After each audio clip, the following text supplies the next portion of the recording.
Planning Commission meeting to order. First order would be to select a chairman to run the meeting.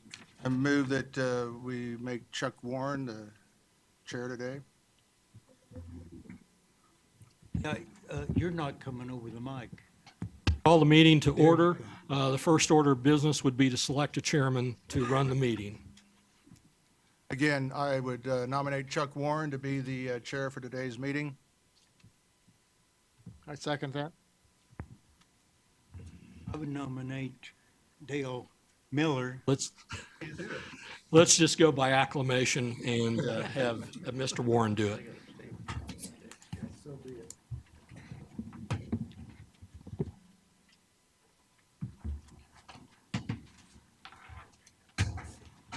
Appreciate the confidence. We'll try to do this without too many mistakes. Public hearing, please. Let's see, I call the meeting to order we were called the meeting to order, so. Before we begin the agenda, the Wichita-Sedgwick County Metropolitan Area Planning Commission and the Wichita-Sedgwick County Board of Zoning Appeals would like to take this opportunity to welcome everyone to this public hearing. Copies of the agenda for today's meeting, the public hearing procedure, and Planning Department staff reports on all agenda items are available in the lobby of this conference room.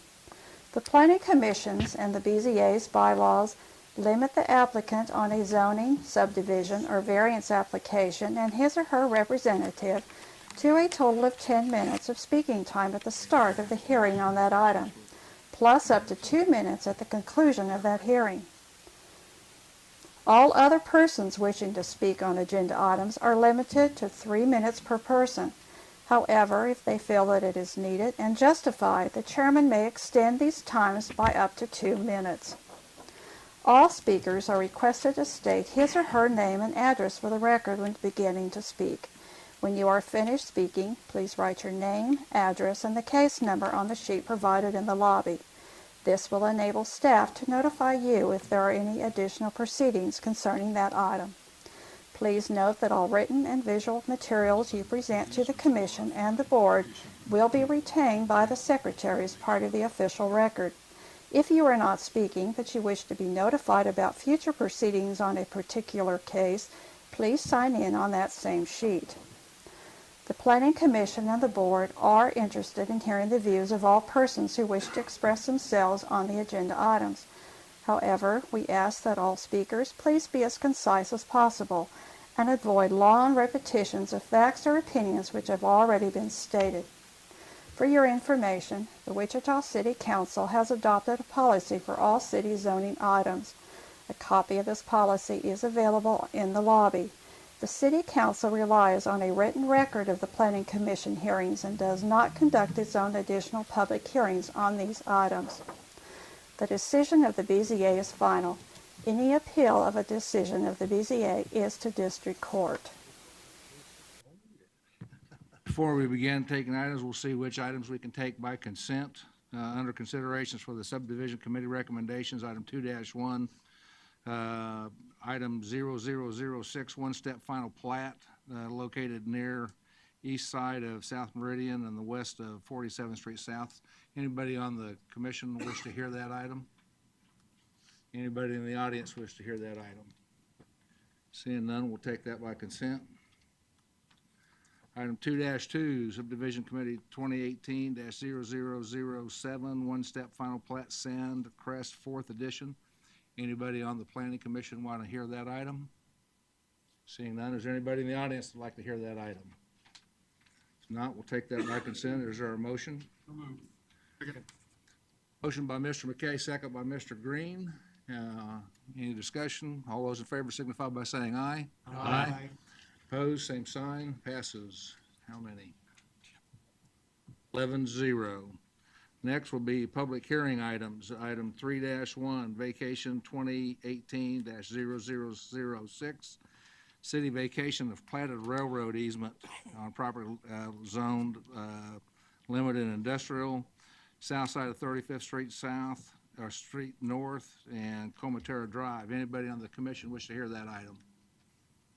Anybody in the audience wish to hear that item? Seeing none, we'll take that by consent. 3-2, vacation 2018-00007, platted front yard building for setback on an area near Central Avenue and east of 143rd Street East. Anybody in the commission wish to hear that item? Seeing none, anybody in the audience? Take that by consent. Item 3-3, vacation 2018-00008, unused street right-of-way located near West Maple Street and South Ridge Road. Anybody on the commission wish to hear that one? Seeing none, anybody in the audience wish to hear that? Take that by consent. Your motion. Have a motion on those? Move to approve. Second. Motion approved by Mr. Glassmeyer, second. Okay. All those in favor signify by saying aye. Aye. Opposed? Passes, is that 11 or 12? 11-0? Okay. Public hearing items, case, we need to hear 4. Case number 4 will be heard. Case number 5, conditional use 2018-408. Mr. Chairman, I'll Yes. have to abstain from this item. Okay. Bill Johnson will abstain. Anybody on the commission wish to hear that item? Mr. Chairman, I just had a quick question for staff on that. Have a item. staff question on that one? We'll come back and get staff question later. Okay, case number 6, 2018-12. Salvage for aircraft components, Airport Road and West Terry Street. I got to abstain from that one, too. Mr. Johnson will abstain on both of those. Anybody you want to hear that one? Nope. We'll take those separate, yeah, okay. Okay, anybody on the commission wish to hear that one? Anybody in the audience wish to hear that one? We'll take that, case number 6, on consent. Okay, let me make it here. Case number 7, 2018-00013, Riding Academy, conditional use for Riding Academy at East 31st Street South, South 145th, or 154th Street East. Anybody on the commission wish to hear that one? We will I hear. believe we have a protest on that one. Protest, we will hear case number 7. Case number 8, CUP 2018-00006, amendment to the Ridge Plaza CUP. Anybody on the commission wish to hear that one? Seeing none, anybody in the audience wish to hear that one? We will take item number 8 by consent.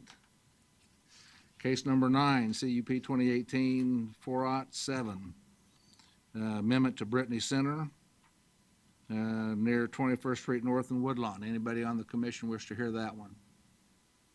Seeing none, anyone in the audience wish to hear that one? You want to hear on that? You would like to have a hearing? We will hear case number 9.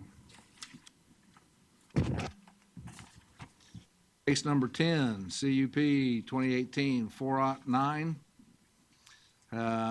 Wildcat Kellogg Commercial Property Units, Community Unit Plan on the south side of Kellogg Avenue and east of South Webb Road. Anybody on the commission wish to hear item number 10? So now, anybody in the audience wish to hear item number 10? Take that by consent.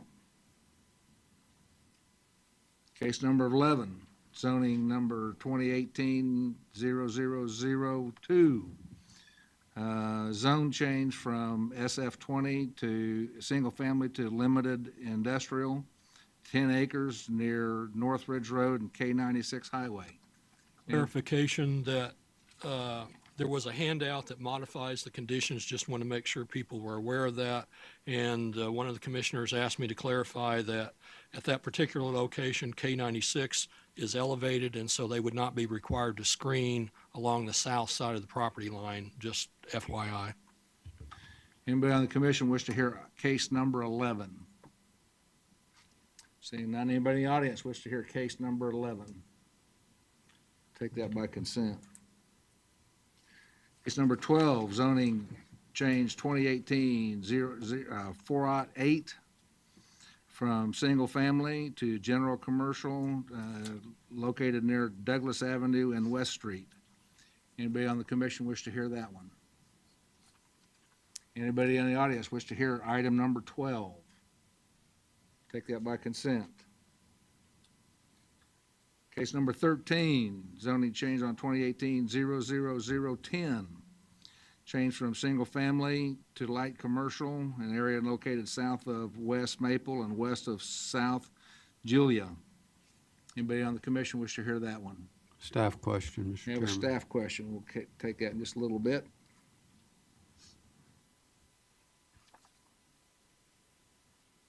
Anybody in the audience wish to hear that item? Okay. Case number 14, zoning 2018-00011, zone change from single-family residential to general commercial on approximately 1.5 acres near North Oliver and East 21st Street. Anybody on the commission wish to hear that one? Anybody in the audience wish to hear that one? We have some people in the audience who will hear it. We will hear case number 14. Okay, I'm showing consent on items 6, 8, 10, 11, and 12. Is there a motion to approve? There's a motion to Second. approve. Motion by Mr. McKay. We need to take two of them separately. Okay, let's take out, This one? which one's 5 and 6? I'd move approval. Move approval for number 5 and 6. No, that was, oh, somebody had a question on 5. I'm sorry. Okay, let's take number 5 first. Just get an approval on number 5, or on number 6. Mr. Chairman, two Yeah. of these, there were just staff questions. Could we take them before we get into it, so these people may not have to wait? I think, yeah, Okay, we had no questions on, let's get approval on number 5 first. Second? Okay, motion and a second. That's the one he had the question. that's the one he had a question on. Six. Yeah. 6. Okay, excuse me, my mistake. Consent on item number 6. So moved. So moved. And a second. All in favor signify by saying aye. Aye. Number 6 is approved. Okay, now, Number 5, he had a question. One abstention. Let's get the other consent. let's get the other ones that we don't have any questions on. That would leave what? Then we got 8, 10, 11, and 12. 8, 10, 11, and 12. Is there a motion on 8, 10, 11, and 12? Moved. I got a second by Mr. Foster, or motion by Mr. Foster, second by Mr. Dool. All in favor signify by saying aye. Aye. Opposed, same sign, passes 11-0. So now that leaves number 5, staff question. Let's do our staff question on that one.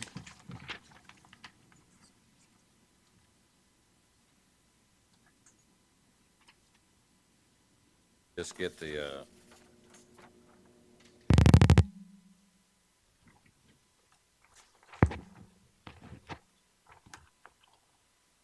Ready for the question, Kyle? yeah, that's what, we're doing the, Mr. Foster. Oh, good. Real simple. Is it working now? There we go.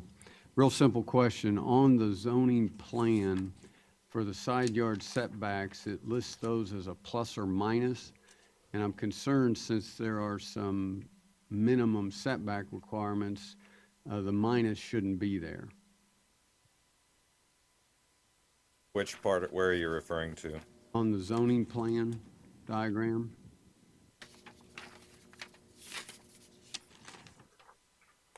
Okay, I see what you're saying.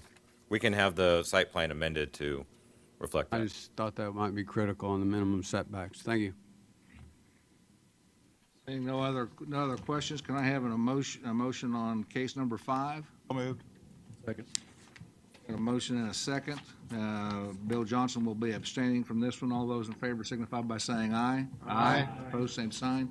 Passes 10-0-1. Okay, we got anything to take care of before we start going to hearings? Foster wanted the question 13. Oh, question number 13. Case number 13, staff question. Mr. Foster, you have the floor. Yes, anybody? 13. 137. Kathy, the question on number 13 relates to references to the,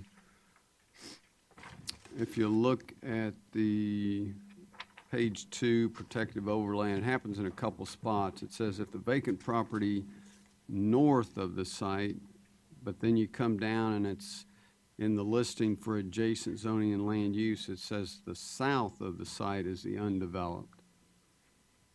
So my question is, should that be if the vacant property south of the site develops? I'm not certain there. Okay, let me pull up. So, what we're looking, come on here, where's the mouse? Okay, here's the, University, street that was vacated. This is the property, to the north that's vacant right now, south of University. That is staging area, there's nothing on it. And the lot south of that is part of this overall project for senior housing. Maybe if you look, this is looking at north of University, at northwest at the site. This is looking from Brummel on the west of the site.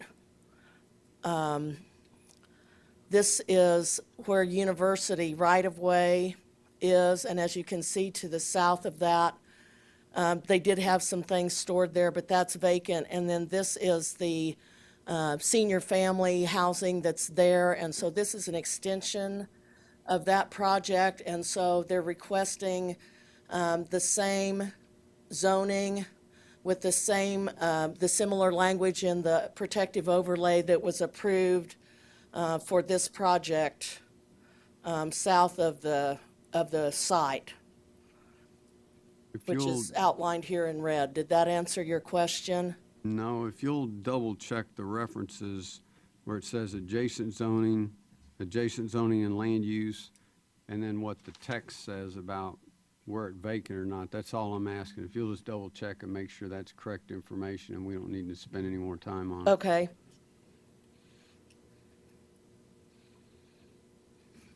Okay, we'll get that taken care of. So, is there a motion to approve? I did have one other Okay, question. I'm sorry. And I may be, I didn't get a chance check the uses for the LC zone, but should the sexually oriented business be included in shall not be permitted? I didn't get a chance to check. Well, with residential zoning across the street, it wouldn't be allowed anyway without additional hearings, if that's the question. Yeah, it wouldn't be allowed by right because of the residential zoning. So even if it's not listed, they would still have to file conditional use in order to do that. Okay, thank you. Are no other questions? We have a motion on case number 13. So moved. Second. Motion by Mr. Johnson, second by Mr. Richardson. All those in favor signify by saying aye. Aye. Opposed, same sign. Passes 11-0. My numbers are right. We're going to hear cases 4, 7, 9, and 14. Is that in agreement with everybody? We'll begin with case number 4. First item, please. Thank you, Mr. Chairman.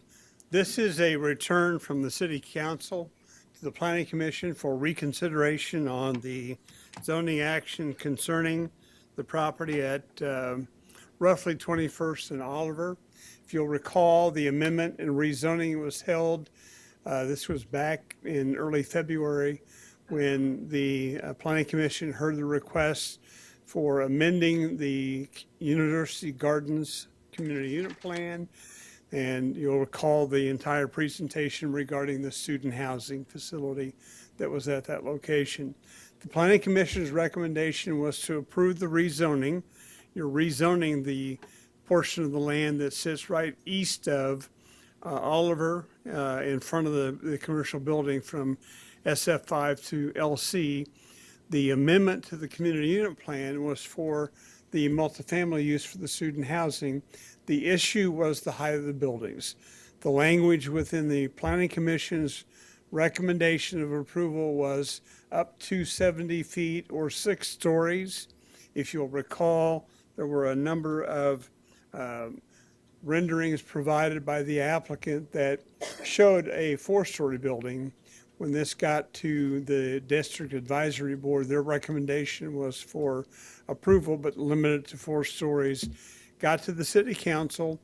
The vote was essentially to return this question to the planning commission and request the planning commission clarify whether you want this to continue to go forward with the height of the proposed building at the language in the CUP, which would be 70 feet or 6 stories, or to limit the height of these buildings to be no more than 4 stories.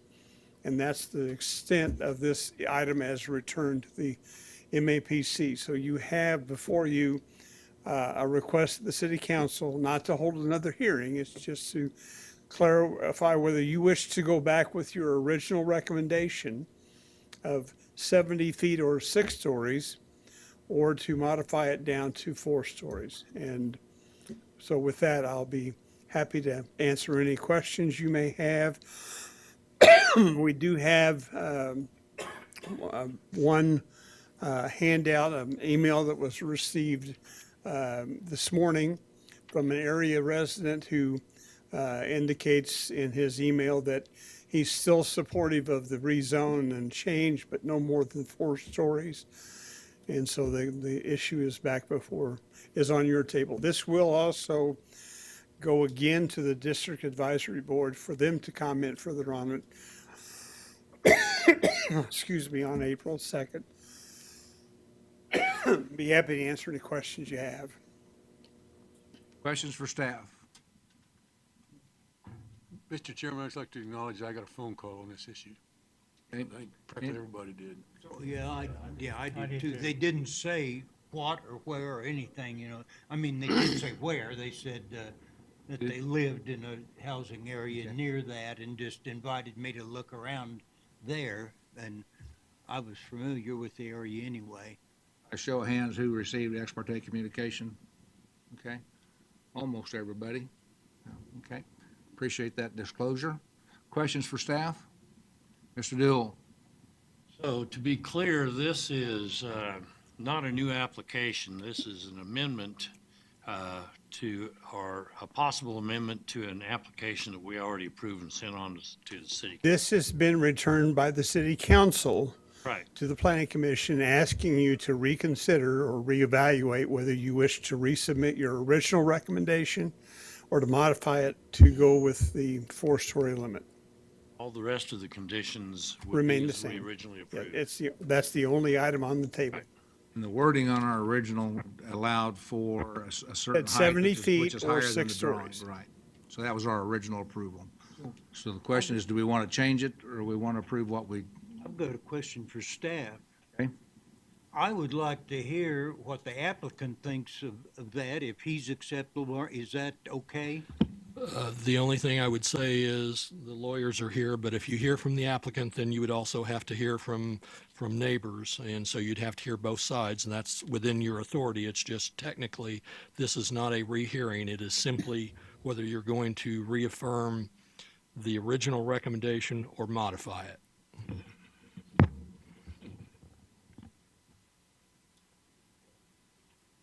okay, we'll get back. Mr. Johnson? Dale, has anybody furnished any additional information over what we had before, when we approved the hearing before, or the item? Not other than what was presented in his presentation. Elder Stevens?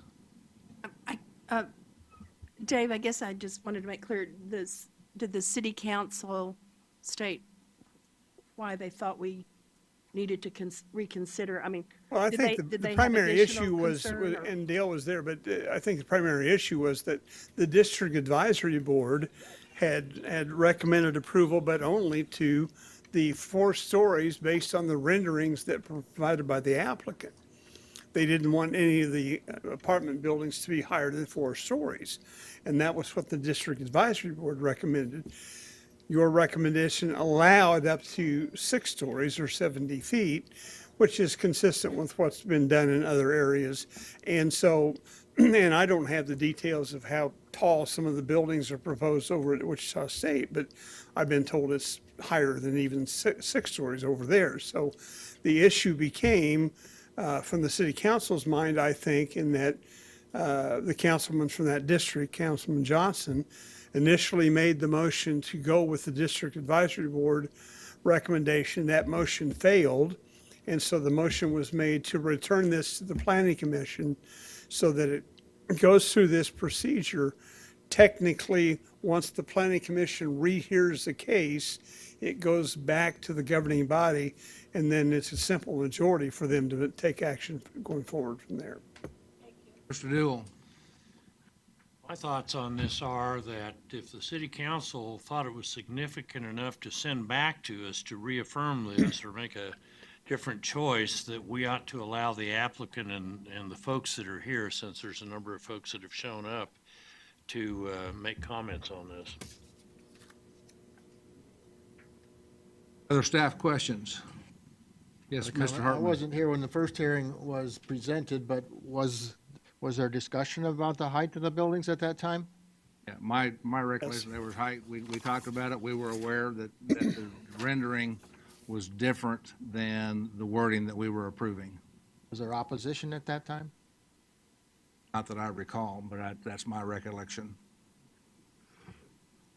From the minutes, I emailed the minutes out. I believe there was testimony from neighbors across the street that they felt like, and I may miss some of this, but they were comfortable with the 4 stories, partially because there's only a 20-foot building setback, and that the applicant had agreed to not have any balconies facing Oliver, and they felt like that anything that was taller was going to encroach on the neighborhood, in summary.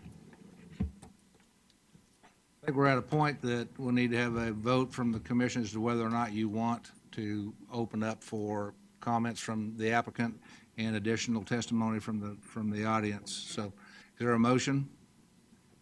Moved. Move to open it up. Is there a second? There's a second. Second.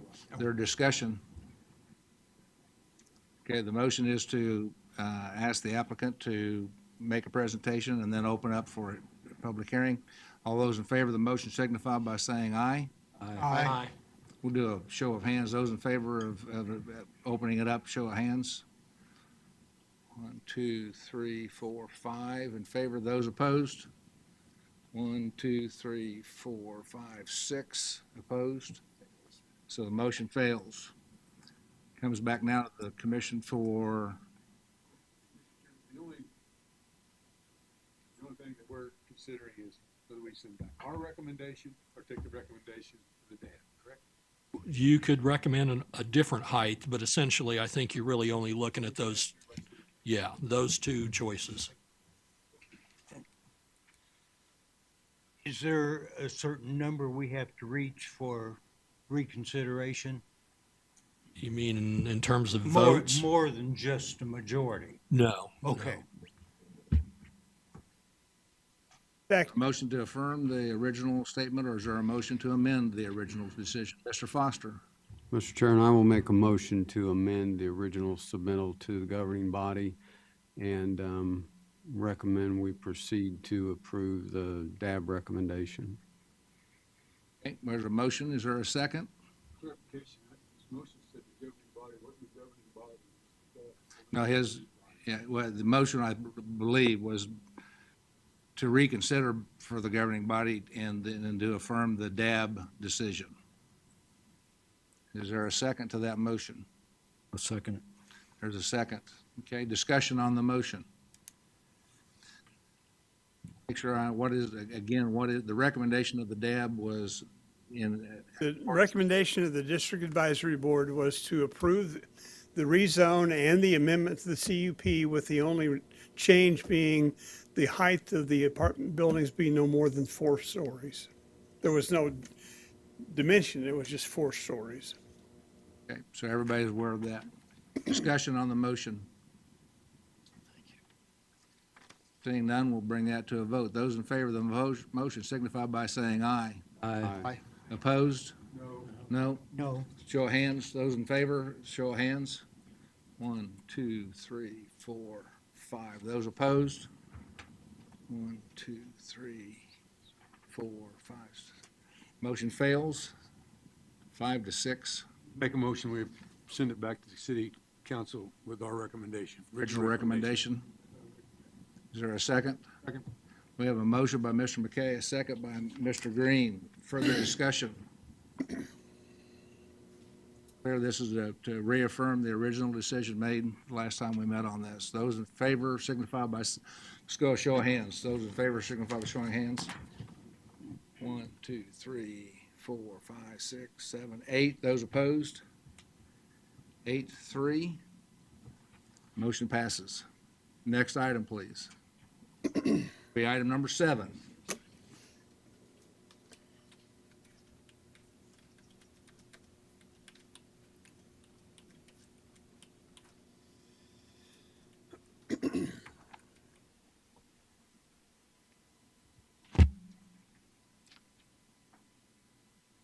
Thank you, Mr. Chairman, members of the commission. This is a request for a conditional use permit to allow a, by definition in the zoning code, a riding academy and stable on property at 3501 South 154th Street.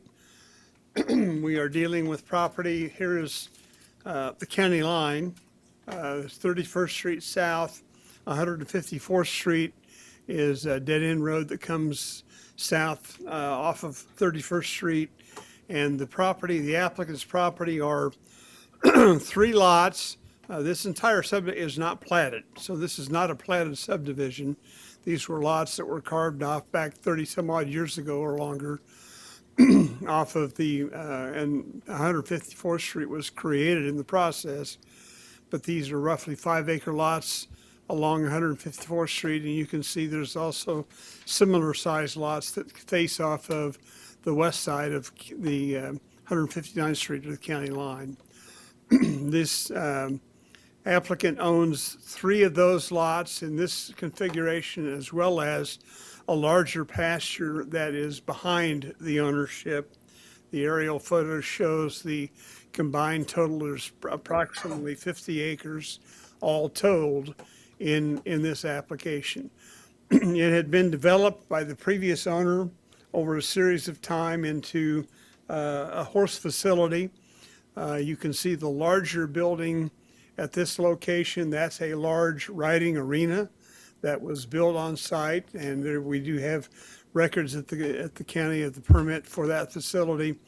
There was also a case that's referenced in the map of zoning history. You can see a zoning conditional use that was done in 2016, and that was approved as building living quarters in the arena for an on-site assistant to help with the extent of the horse operation that existed on the property before. What we have is a change of ownership that has just been consummated and closed here within the last couple of months. And the change has been based on the information provided. The facility was operated before as essentially a breeding facility and training and use of the horses that were owned by the owner at that time. The new owners are looking to provide within the stables that exist within the facility the opportunity for boarding of horses that they don't own, other people's horses kept, and by the terms of the regulations in effect in the county that would trigger a requirement for it to be completely consistent with the zoning laws to obtain the conditional use permit, and that's why we're here. The extent of the operation is not changing any at all. We're not talking new buildings, new facilities, expansions. In fact, according to what the applicant has provided, and I talk about that in the staff report, the intensity of the operation is going to be less than apparently what the previous owner was doing on site. The difference being is that the new owners are talking about boarding other people's horses, but in terms of training and working the horses and doing all the things, it's essentially the same thing that happened before, just not as extensive. Now, I also was told that the previous owner also owned this 60-acre tract of ground north of this pasture in this area that has been sold to somebody else. So the ownership now is just of this property, where before the previous owner owned everything outlined in red as well as the larger property up here, but that has been sold. You can see on the comp plan map that this is essentially a rural agricultural area.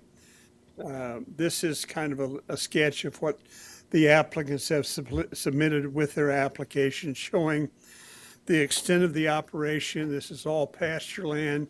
They note there are mature trees virtually surrounding the property. The riding arena is in this location. They've got buildings that they keep feed and hay in. They've got the stable facilities immediately to the west of where the house is. The house is over along 154th Street. This is property, this is essentially 154th Street looking west. You can see the south side of the property. They've got fences around the pasture areas, trees that are growing. You kind of see in the background the stable, or the riding arena. One of the stable facilities is on the right side of the picture. That's looking a little bit more north along 154th Street. This is the house that's on the property.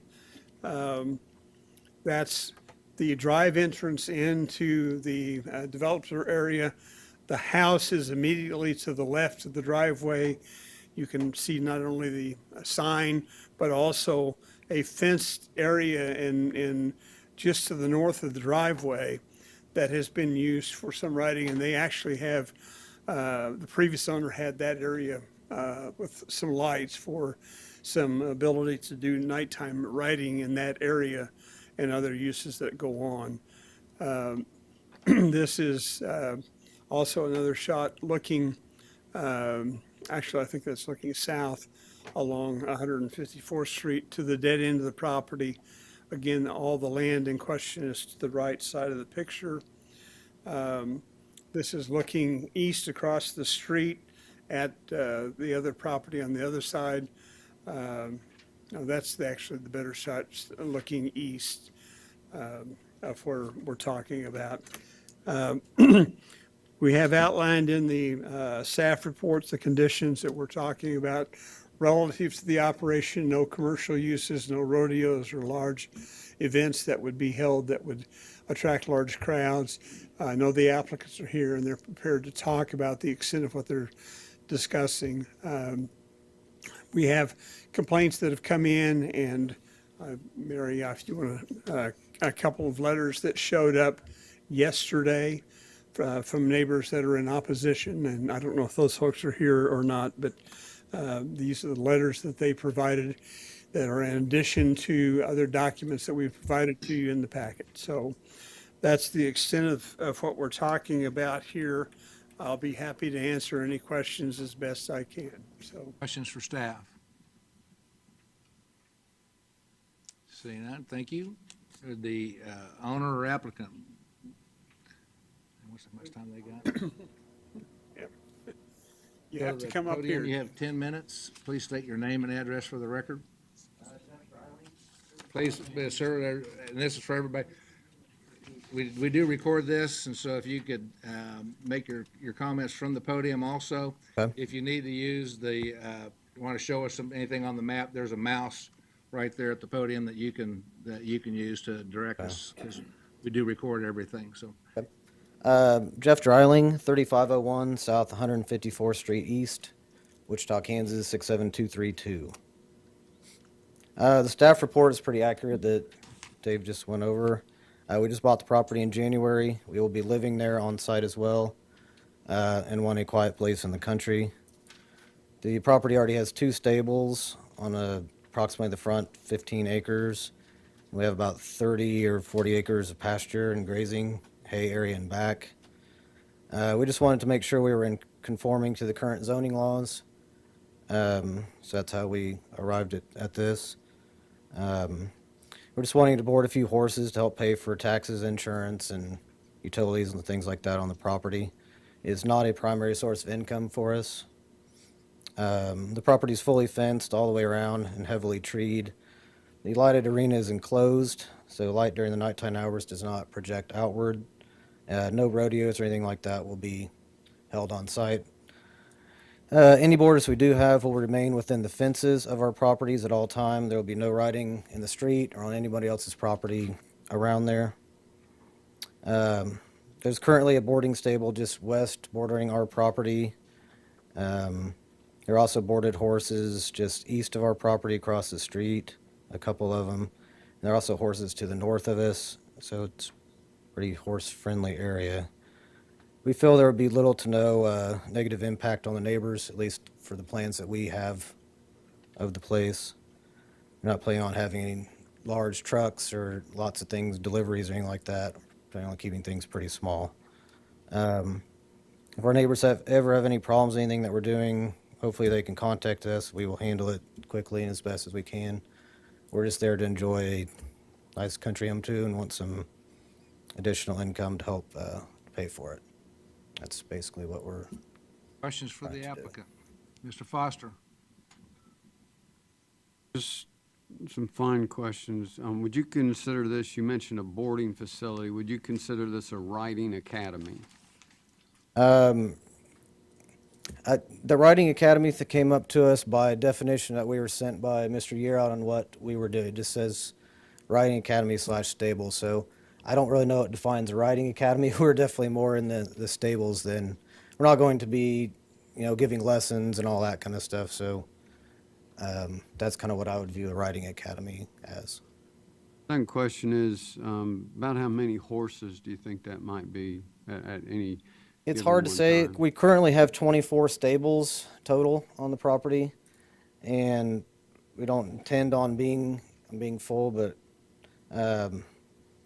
if I had to put a number out there, we're probably under 30 horses that we'd have between our owned horses. We have about 8 of them, I think, already out there right now, and so somewhere in that range of approximately 30 horses. Thank you. Additional questions for the applicant? Mr. Green?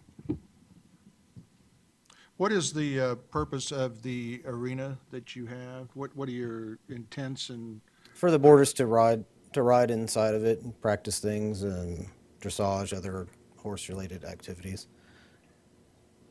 Not for shows or? No, sir. We do have one clinic. There might be 1 or 2 clinics this summer where some horse experts come in, and they generally have 5 to 10 people that they teach, how to do specific things on horses. But those usually are 2 days, and like I said, most 10 or 15 people, and it will all be confined to our property. There's not going to be any parking on the public street out front or anything like that. Intent is not to have a weekly No, sir. activities in there that? No, sir. Additional questions? Thank you. Anybody from the audience wish to speak on this issue? Okay, if you come to the podium, you will have 3 minutes. And state your name and address for the record.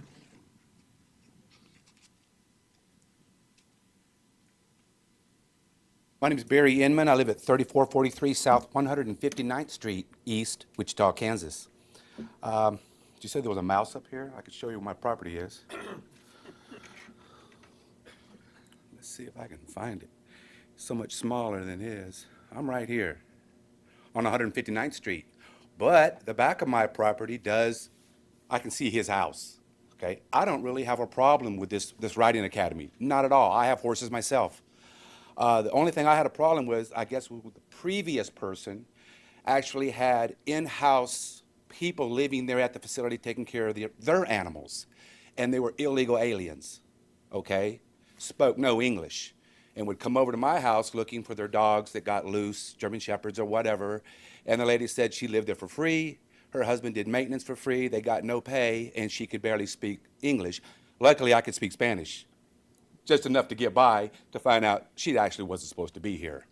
So anyway, long story short, I just want to make sure that anybody that they hire are residents of the United States, and they're paying their taxes just like I do, and they're supposed to be here. That's the only problem I might have in the future, okay? But as far as the riding academy, no problem.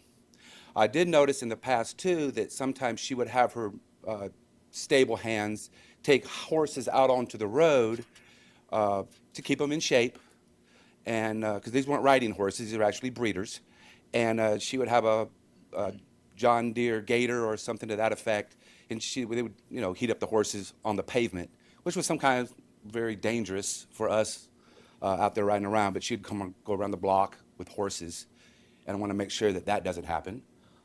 They have plenty of land there. I know a lot of that's going to be for pasture, for baling for hay and all that. But, hopefully we don't have young people who are learning how to ride up and down 159th Street, which is extremely dangerous because there is no speed limit out there. I don't know if you guys know that or not. It's 55 plus on that dirt road, okay? Which I can't understand why there's not speed limits there, but there's speed limits in Butler County at 35 everywhere. So that's just, I'm gonna throw that in since I got a couple minutes here. So, no problem whatsoever with them putting this out there, okay? If we could just put some speed limit signs on 154th and 159th, I'd be a lot happier. My kids are now getting older. They're starting to want to ride bicycles, and my little 5 acres can't hold them anymore, okay?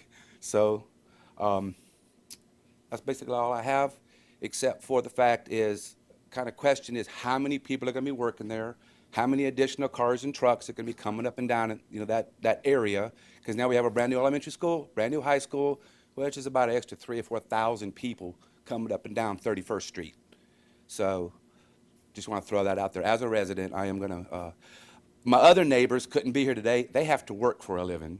So that's kind of the stuff they also told me was to make sure that it is a. Your time has expired. Is Okay, there can a I just question finish it up for real the- quick? You need Okay, the only thing I extension? want to make sure is we're above the board, everybody's registered, legal, we're paying our taxes, and it's a commercial place, it's licensed, insured, all that. Thank you. For the speaker. Anybody have any questions? Thank you, sir. All right, thank Appreciate you. that. Is there anybody else in the audience who wishes to speak on this issue? Mr. Dryling, you have 2 minutes for rebuttal. In regards to what he was saying, we don't have any intention at this point of hiring any employees. We're hoping that it stays small enough we don't have to hire any employees. But if we do, I can assure you they will be legal and paying their taxes, all that stuff. The reason I'm here is because we're trying to do everything above board. I know there's a lot of people boarding horses around town that are not doing it above board. So we're trying to be above board, and I will be in regards to anybody hires that I would hire or anything like that. And we will try to keep traffic to a minimum as we can down that road. I know it's probably increased already since we moved into us driving up and down that road, but other than that, we will try to keep it to a minimum. So, Questions for the speaker? Yes, sir. You already said you will not be on the public roads, didn't you? correct, sir. Yes. Or vehicles leading horses around for exercise, you'll do that out in the exercise area. Correct. Yeah, there will be none of our boarders will be allowed to be out on the outside of our fences. Period. Thank you. Bring it back to the commission for action. Move to approve for staff comments. A motion to approve? Second. Motion by Mr. Johnson, second by Mr. Klossmeyer. Any additional questions or comments? Discussion? Seeing none, all in favor signify by saying aye. Aye. Opposed, same sign. Passes unanimously. Next item is number 9.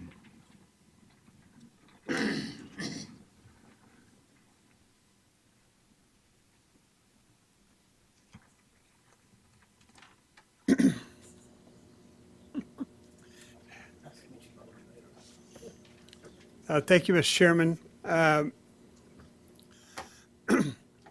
This request is for an amendment to the community unit plan that covers Brittany Center at 21st and Woodlawn. The sum and substance of it is, as you'll recall, the former Hobby Lobby store at the north end of that center, immediately south of 21st Street, now is occupied by Extreme Racing. And I'm not going to get into the details of what they do. I'll let the applicant or the agent explain that because I don't know the details. But what their business plan is now, they want to expand and have the ability to offer indoors. They're pursuing a liquor license under state law. And by the terms of city codes, that changes that to where it needs to be approved as a nightclub in the city by definition. Again, we're dealing with other definition issues. That's not permitted by right in the CUP, so the amendment is to allow that. And that's what the sum and substance of this amendment is for. If approved, it would simply modify the uses for parcel 2, which covers a good portion of the shopping complex in that area, but it would allow Extreme Racing to be able to get from the city a process and approval for obtaining the licenses from the city so that they can provide alcohol sales indoors in that facility. So that's what we're talking about. I can go through, I'm sure you've all seen this facility before. I took this one because if nothing else, it shows the occupancy of the parking lot right now, which is a little different than what it was when Hobby Lobby was still in there. But in this picture, the building in question is just to the left. That's the facility which used to be the entrance into Hobby Lobby. My wife took me in there many, many times. And that's looking on west of the facility in the parking lot, looking west. If you're familiar at all, you can see the water tower on the west side of Woodlawn. That's looking north. 21st Street is right in the foreground here. There's the sign into the Brittany Center facility, and you can see the homes on the north side of 21st Street in the Comatera development. So be happy to answer any questions you've got. And we do have representatives of the agent and the applicant here. Questions for staff? Mr. Dool? I recall we looked at this case and approved it for indoor self-storage at one time, didn't we? There have been amendments to this CUP over time. And yeah, there were some indoor storage and there's been some other amendments that I reviewed. And I think there was also an amendment for indoor recreation, which is what allowed Extreme Racing to go in the first place. And that was the amendment that was done here a couple, 3 years ago.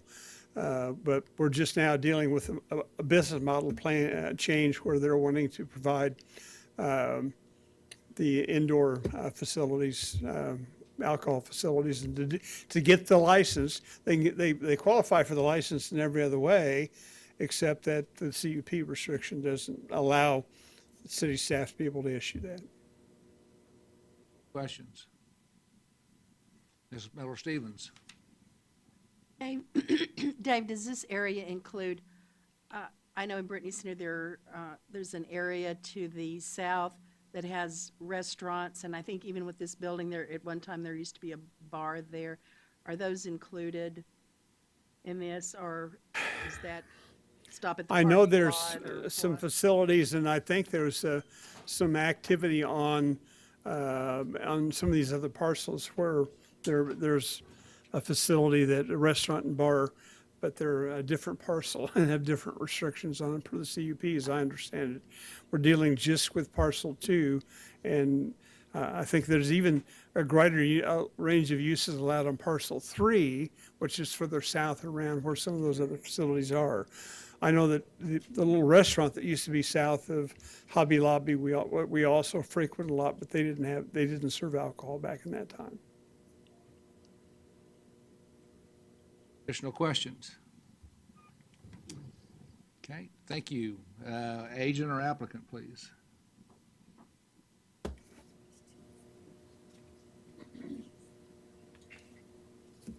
Kim Edgington, 2532 North Cardinal Drive, Wichita, Kansas, 67204. I am representing the applicant, and we concur with all of staff's comments. Just kind of a little background. In March of 2016, there was an administrative adjustment granted that allowed the operation of an indoor entertainment facility, which is, by definition, extreme racing. So this is a center that has transitioned significantly over the last 30 or 40 years. I think you may be referring to when Tanner's was in there, there was a bar. That is all on parcel 2, because parcel 2 is a really large parcel, about 19 acres. The request that we have today is simply for the extreme racing facility, for the ability to obtain a liquor license, very similar to the business or the entertainment venue, the Alley, where they have go-karts, they have a liquor license, other indoor entertainment type facilities. So the use will not be changing. Fortunately, there is a use in this facility in some of these centers in the core area. We aren't so fortunate to have someone come in. Hobby Lobby had come in after a grocery store, and now we are here after Hobby Lobby. So as a business within the established central area, that area within a 3-mile core of the downtown area, the infill strategy helps to promote businesses through regulatory changes such as this one that would encourage the continuing operation of this business. And the proposal is fully in compliance with the location guidelines of the community investment plan. And we feel that this is a reasonable request given the surrounding land uses and the goals of the community investment plan to encourage this type of infill business development. I would be glad to stand for any questions that you might have. Questions for the speaker? Yes. What kind of racing do they do in this building? Go-kart racing. They're And gonna- Tim Wright is the owner of the business, and he could answer more operational type questions than I can as far as the actual business activities, if you'd like to bring Well, him. So they're gonna drink and drive? In a controlled environment. You won't get a ticket. Right. Additional questions for the speaker? Thank you very much. Thank you. Anybody from the audience who wish to speak on this issue? If you come to the podium, you will have 3 minutes. Please state your name and address for the record. My name is Richard Smith, 412 North Rutland, Wichita, 67206. I actually only had a question which could have been answered, which was, does this amendment allow dancing at the facility? A nightclub, by definition, is any place where there's the service of alcohol and any form of dancing or live entertainment. So they would not be restricted from dancing in the future in this facility? Correct.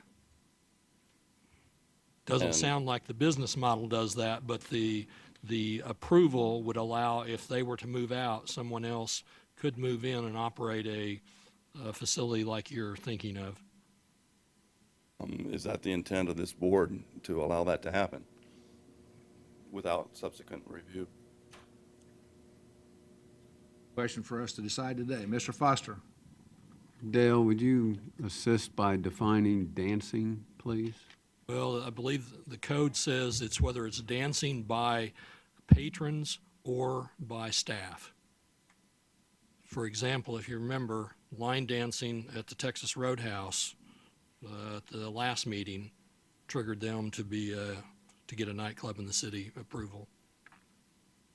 Because the code doesn't define how long you dance or what kind of dancing, it just says dancing. Dale, this doesn't include exotic dancing? No, Yeah. no. Additional questions for the speaker? You have questions for us, sir? You still have 2 minutes? My understanding then is that no exotic dancing would be allowed under this permit in the future. Because that's defined as a sexually oriented business. Thank you very much. Anybody else in the audience wish to speak on this issue? Please state your name and address for the record.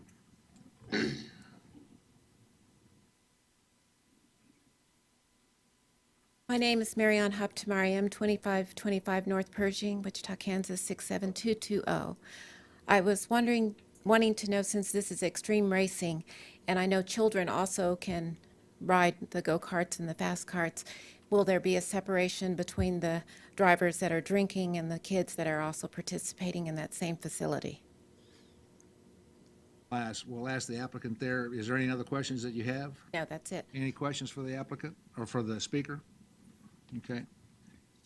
We'll come back to that a little bit later.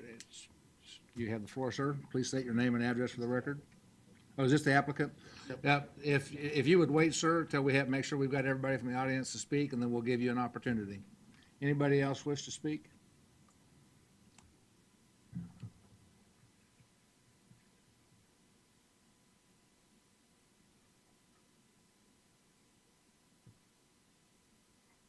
James Roseborough, 4518 Greenbrier, 67220. And my question is this: what would be the hours of the operation of this thing? Is it 2 or 3 o'clock in the morning? And what type of security will you have? Make a note of that, hours of operation and security. Any questions for the speaker? Thank you, sir. Anybody else in the audience wish to speak on this issue?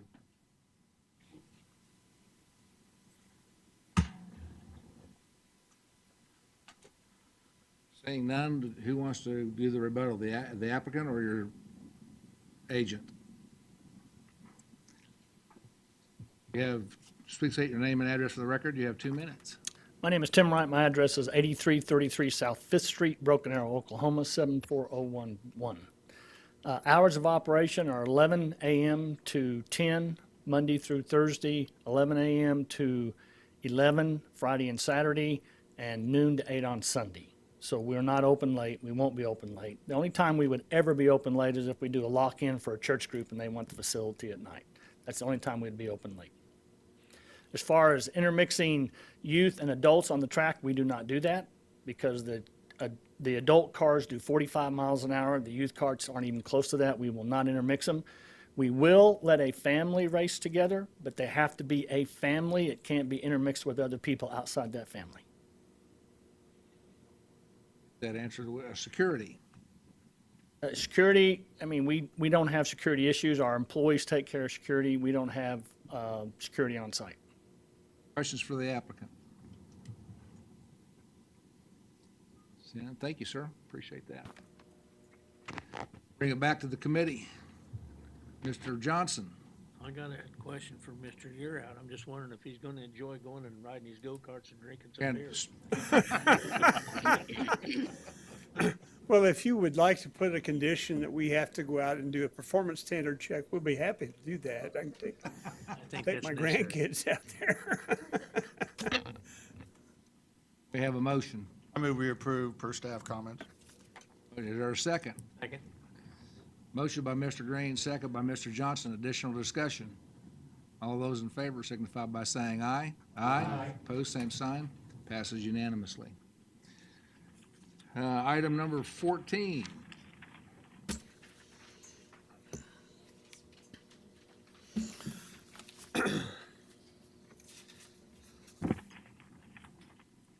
Kathy, that's yours.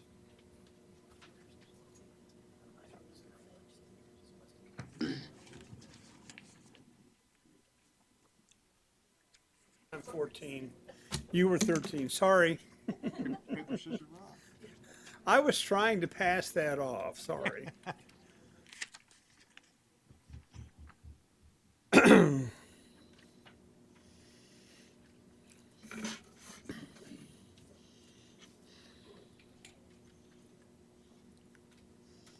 Okay, Mr. Chairman, this is, Trying to get to the, no, we're there. oh, This is a request to rezone the property on the corner of 21st and Oliver on the northwest corner. We're dealing with the property at this location is presently zoned SF5, single family. The request and application is to rezone to GC. We'll go through the aerials and then we'll talk a little bit about what we've talked about in the staff report. You can see the house on the corner, Wichita State. You can see the remnant of Rayburn Golf Course that is not there anymore. And across the street to the east is the property we heard earlier, the location where the student housing facility will go.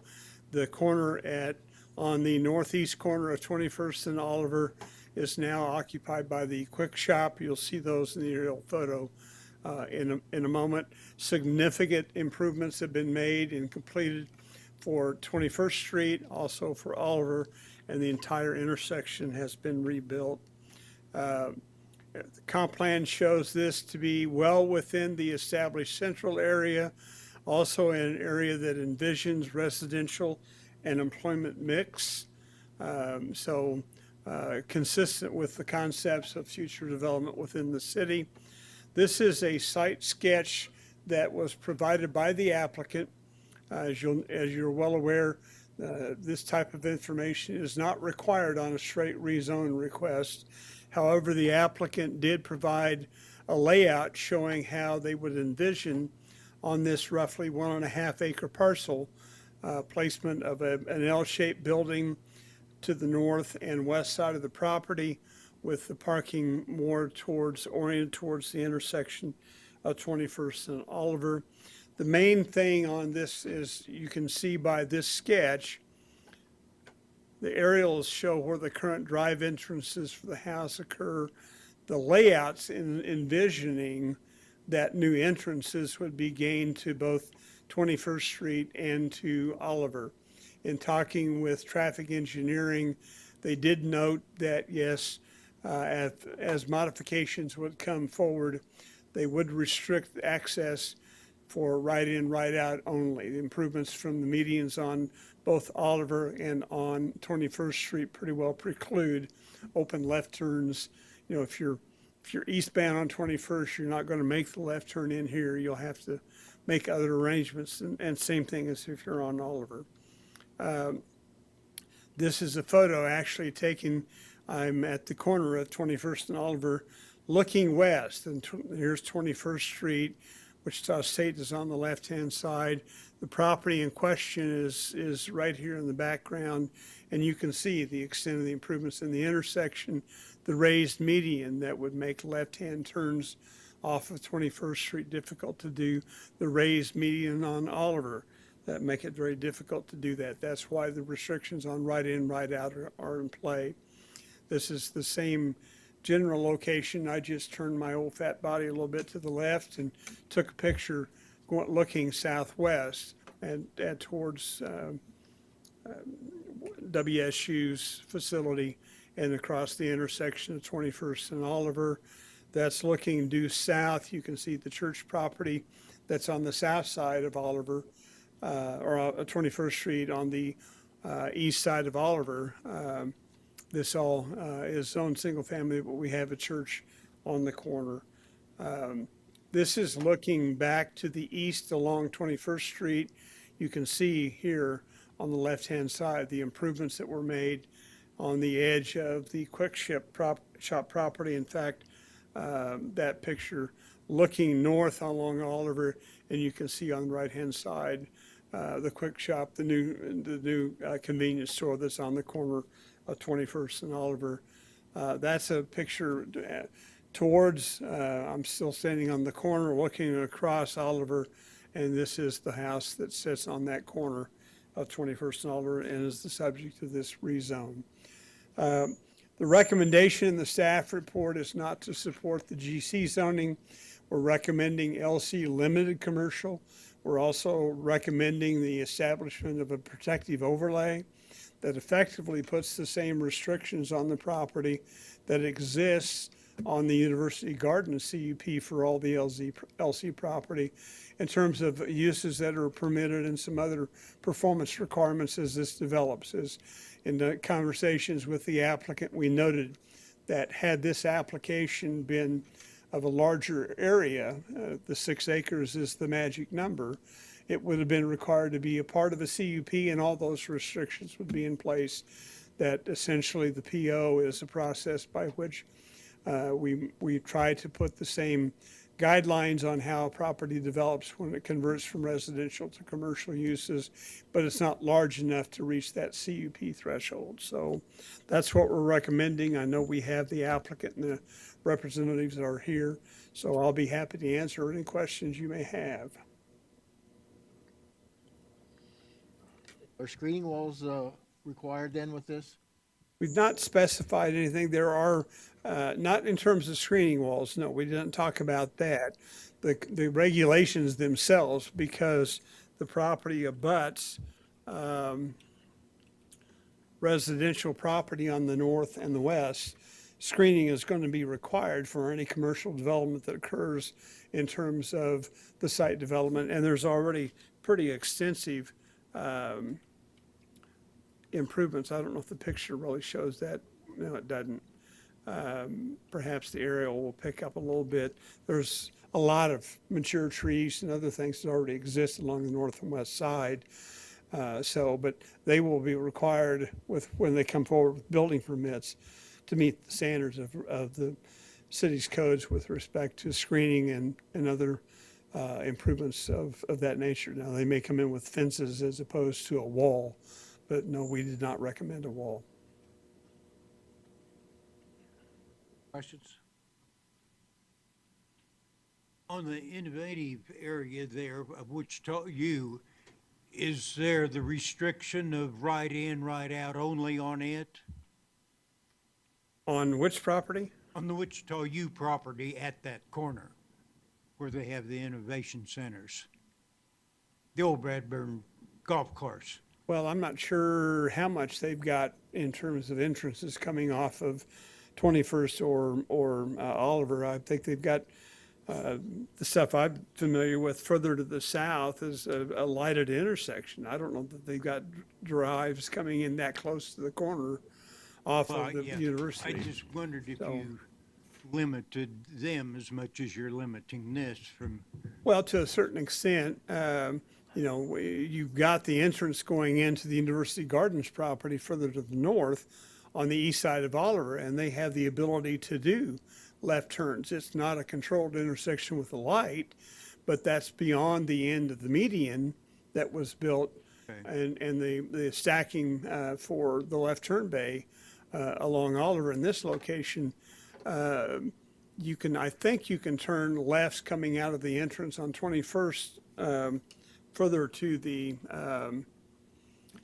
east when you get past the Quick Shop, but there is no direct access to 21st or Oliver off the Quick Shop property at the corner. Okay, thank you. Additional questions? Okay, thank you. Agent or applicant, please.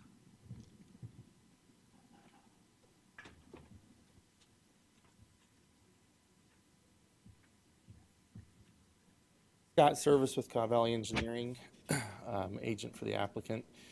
We are in agreement with staff comments to rezone to LC rather than GC with the protective overlay as proposed. We have met with the homeowners association and the councilman for this district. We understand what some of the concerns are from the neighbors. One of the main ones being traffic and how that may impact the neighborhood to the west. And the developer is willing, if those neighbors would be interested. They have 2 private streets into their development. The developer is willing to consider gating those streets to keep any traffic from our commercial out of their private streets, to prevent them from turning around in their development. We also understand the requirements for stormwater detention, screening, landscaping, and we would be willing to work with the neighbors to ensure that we can do some things to minimize the impact. One of them being the site plan that was presented and wasn't really required. It was intended to be more of a space study than a final plan. On that study, we had shown circulation behind the building. We are willing to remove that so that all traffic would be to the front side of the building, or the south and the east of the building, and replace that paved area with green space, landscaping, trees, more than likely a swale for stormwater detention. So willing to do some things that were presented at the HOA meeting to help, I guess, be good neighbors. With that, I would stand for any further questions. Questions for, yes, sir. Would go back to your comment about the streets in the neighborhood. I didn't quite understand. You were talking about private streets? Yes. Can you use the mouse? You'll need to use the mouse there, sir. Yeah. There are 2 existing drives that go into this pond common area that's within the subdivision, and drive entrance off of 21st Street here and here at that location. Those are private streets for the home association. They're not public streets. And so apparently what they're talking about is providing, if the home association wishes to do that, facilities to actually gate these so that access to it is more controlled, rather than just, they're not talking that there would be direct access from this property to private streets. It's more where they come into other amenities within the neighborhood. Well, okay, but obviously the applicant doesn't own those private streets, so you're No. talking about facilitating that in some way? Well, I'm not sure to what extent through the zoning process we have the ability to mandate that kind of activity. It's more an issue of a landowner wishing, if they are working with a private entity to do private things on private property, that's up to them. Yeah, okay. I just want to make sure it's really not connected to the piece of property that we're asking to be zoned here. At least from my perspective, I think it's a little hard to make connectivity of those Okay. issues, yes. But those are private, that's a private street around that first lake. Yes. I see. I didn't realize that. Okay, thank you. Additional questions for the agent? Seeing none, thank you, sir. Anybody from the audience wish to speak on this issue? You'll have 3 minutes. Please state your name and address for the record. Called on this one too. Oh, no.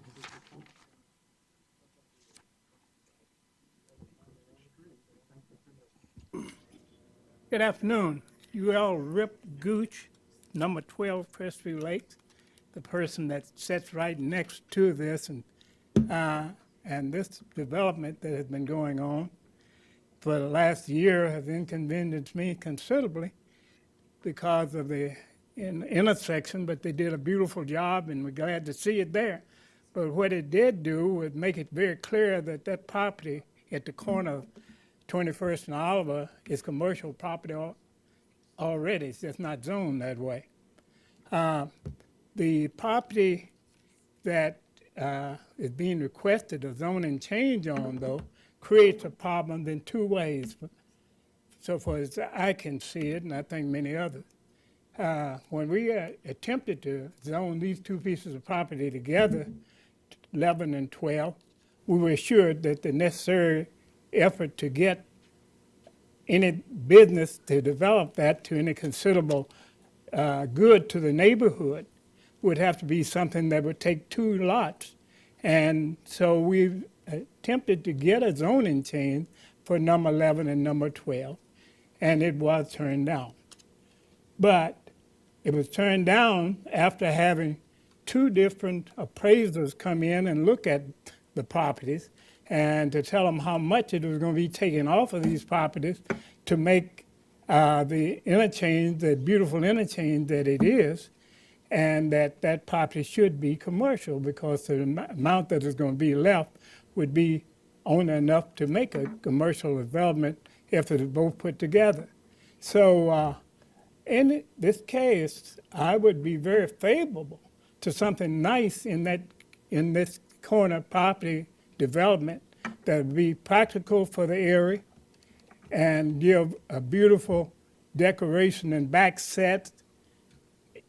When the other corner was taken over, if you look around after our corner was turned down, look at what they did in the way of back sets and the beautification of it.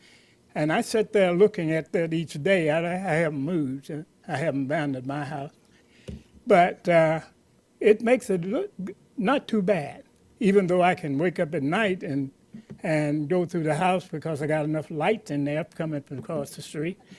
But I'm still saying that when what we did to give away the property to make 21st Street what it is was worth something to the city and the community. But now that it's come down to having a small amount of property for both of us, it could be put together and be a beautiful development there with the intersection, and we'd have across the street from the other side, WSU would show up, and it'd all be a good-looking thing. You must remember, former senator, I deserve as much time as I could get. It is, but I can give you some more. How much time do you think you would need? How much time do you need, sir? Another minute? Huh? Would another minute be enough? Yeah, give me another minute. One more minute. All right, Go right one more ahead. minute. All right. Now, 40 years ago when I moved there, that was a beautiful living area out there. We had a country club across the street and all these things to complement that particular area. But that has changed. There ain't no more what it used to be, and you can't go back to what it used to be. You got to look forward and go to where you can go from where you are. So what you need to do is figure out a way that you can sign these properties all together that will create a area that can be developed into a beautiful development, and then you will have complemented what has already been done to start with the WSU project and the intersection. Thank you very much. I have a doctor's appointment at 3, so if you got any questions for me, you're going to get them now. I've got a question. What two lots are you referring to, 11 and 12? What? Which two lots are 11 and The 12? lot directly to the north. Yeah. Mr. Gooch owns the property immediately north of the one in question. This is 11 and this is 12. And we've And been thousands property taken off of that since we filed the first time. When the rezoning was considered in 2015 for these two properties, since then, there has been right-of-way taken along both Oliver and 21st, the widenings that occurred. That's what he's talking about in terms of reducing the size of the lots.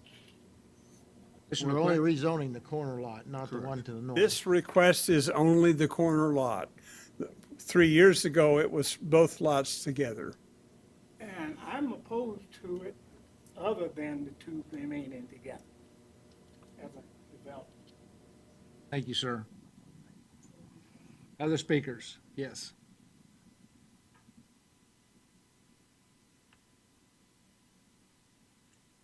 Teresa Brown Foster, 2211 North Kansas, 67219. I am one of the original one which was okayed by Sedgwick County and by the city, 21st Street Corridor Plan.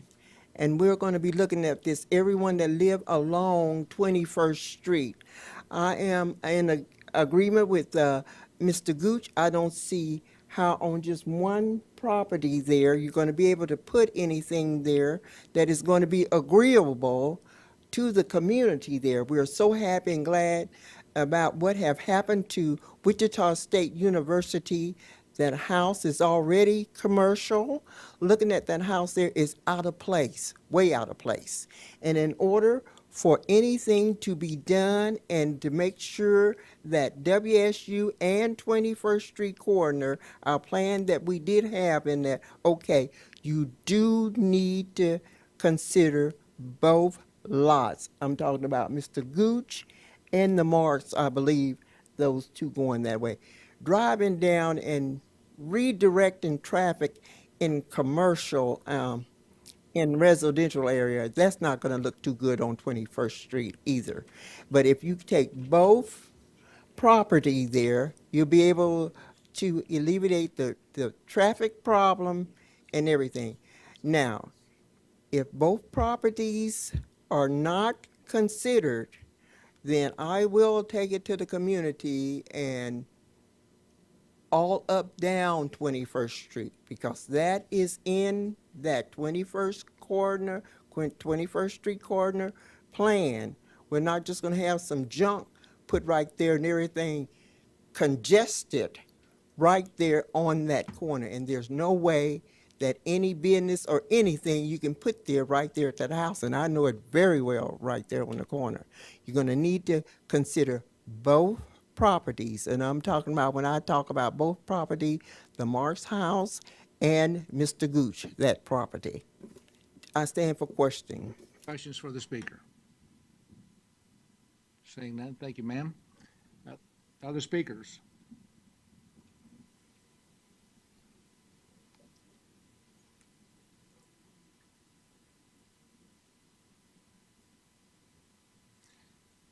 Please state your name and address for the record. You have 3 minutes.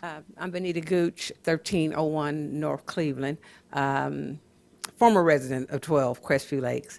And I guess the point that what we're all trying to make, the last three of us speakers, is that we're just a little concerned that the size of that lot is too small for much commercial development to give any easement and any kind of buffer from the residentials around it. It's just an awful lot to put on one small lot. I'm concerned also about that lane now is a dedicated right turn lane, and that traffic, they were made a dedicated right turn so it wouldn't slow down traffic, and having traffic coming in and out of there concerns me, although I'm not a traffic engineer.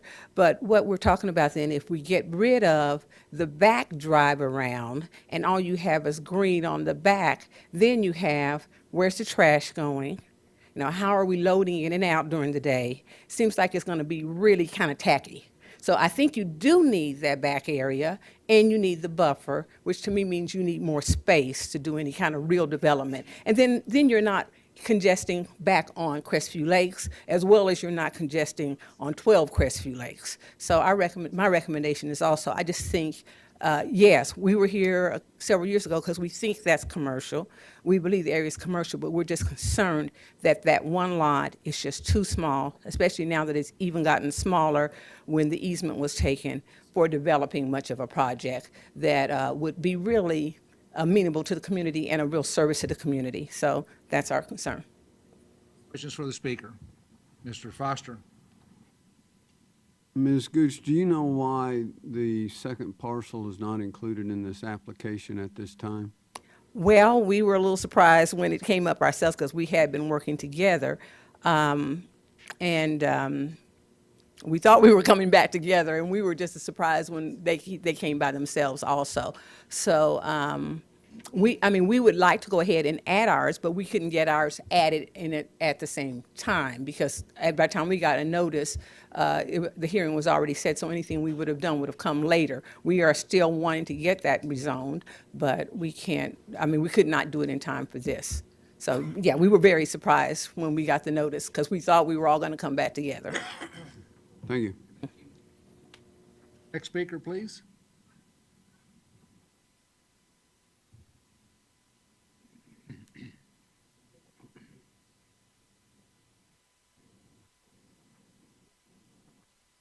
James Roseborough, 4518 Greenbrier, 67220.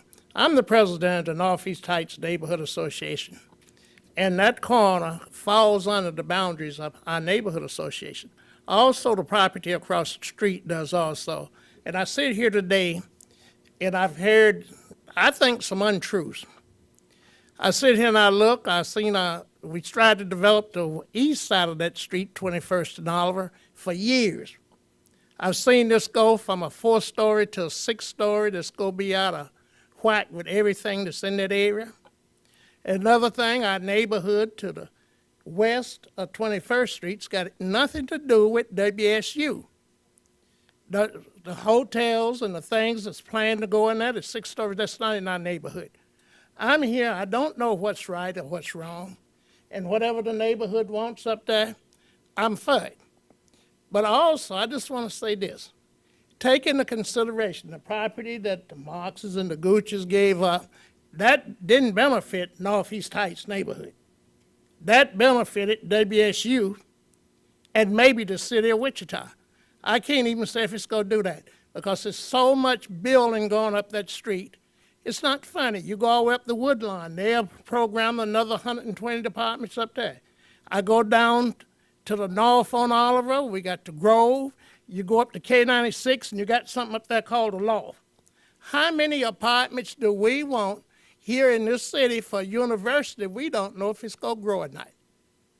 I sit here and we fight. I get calls every month about somebody wanting to develop our neighborhood association between Oliver of Woodlawn and all the way down to Grove Street. We hear this. That is a nice neighborhood up there. I'm not against redevelopment, undevelopment. I just hope what's done is right. You can't take the Marxes and okay his property and not take Mr. Gucci's. I'm for that. That would be wrong. If you cut the space down, that didn't benefit neither one of them. And I sit here today and I'm just a little bit appeal. You can go either way with it you want to, but please take into consideration that that neighborhood has been there. And in District 1 up there, that's one of your better areas in the city. Mr. Gucci's property, Crestview Lakes, Crestview Heights, all of that. Now, if that goes, how long would it be before somebody else will want to come all the way down Oliver? They're already looking to come into Roosevelt, Yale, and those streets up there, wanting to develop. So somewhere we got to put a stop. Not every corner needs a commercial development. And I stand for any questions. Questions for the speaker? Mr. Bailey. Do you realize that we cannot consider the Gooch property because what we're asking is that one, and he has the right to come and apply and work through the MAPD and do the same thing. Whether we do the same thing, I don't know, but we're just only to consider the property that's in front of us today. Sir, I hope you understand what I was saying there. I'm sure that he will come in on his own. But also, I don't know, might as well jump two guns and approve both of them at the same time while you're in here. We cannot do that. We'd have to send out separate notifications, and there's a lot of stuff. Now, if one person owned the whole land and wanted to do that, yeah, we could have done that, but not unless the two parties get together and under one ownership that they could apply. I understand what you're saying, and I Okay. agree with you on that. Okay. Additional questions for the speaker? Thank you, sir. Appreciate that. Anybody else wants to speak on this issue?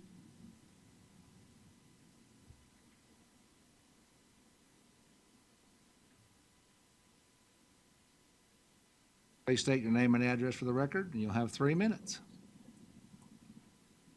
Elliott, 2400 North Delrose. I also own the property at 2401 North Oliver. So they're both in the Willow Lakes area that abut this property. I've been to some meetings with people in Willow Lakes and in Crestview Lakes. We all maintain our own lakes. Crestview Lakes has to maintain their own roads. We do not even know what's going to go be built on the innovative campus, but we don't want one corner of our property that we've spent years paying for and building beautiful properties and put one little commercial thing just on the corner and the traffic. The commercial things are going all around. They don't need one on our properties. And I think I speak for many of the homeowners in our area. Any questions for the speaker? Seeing none, thank you, ma'am. Next speaker, please.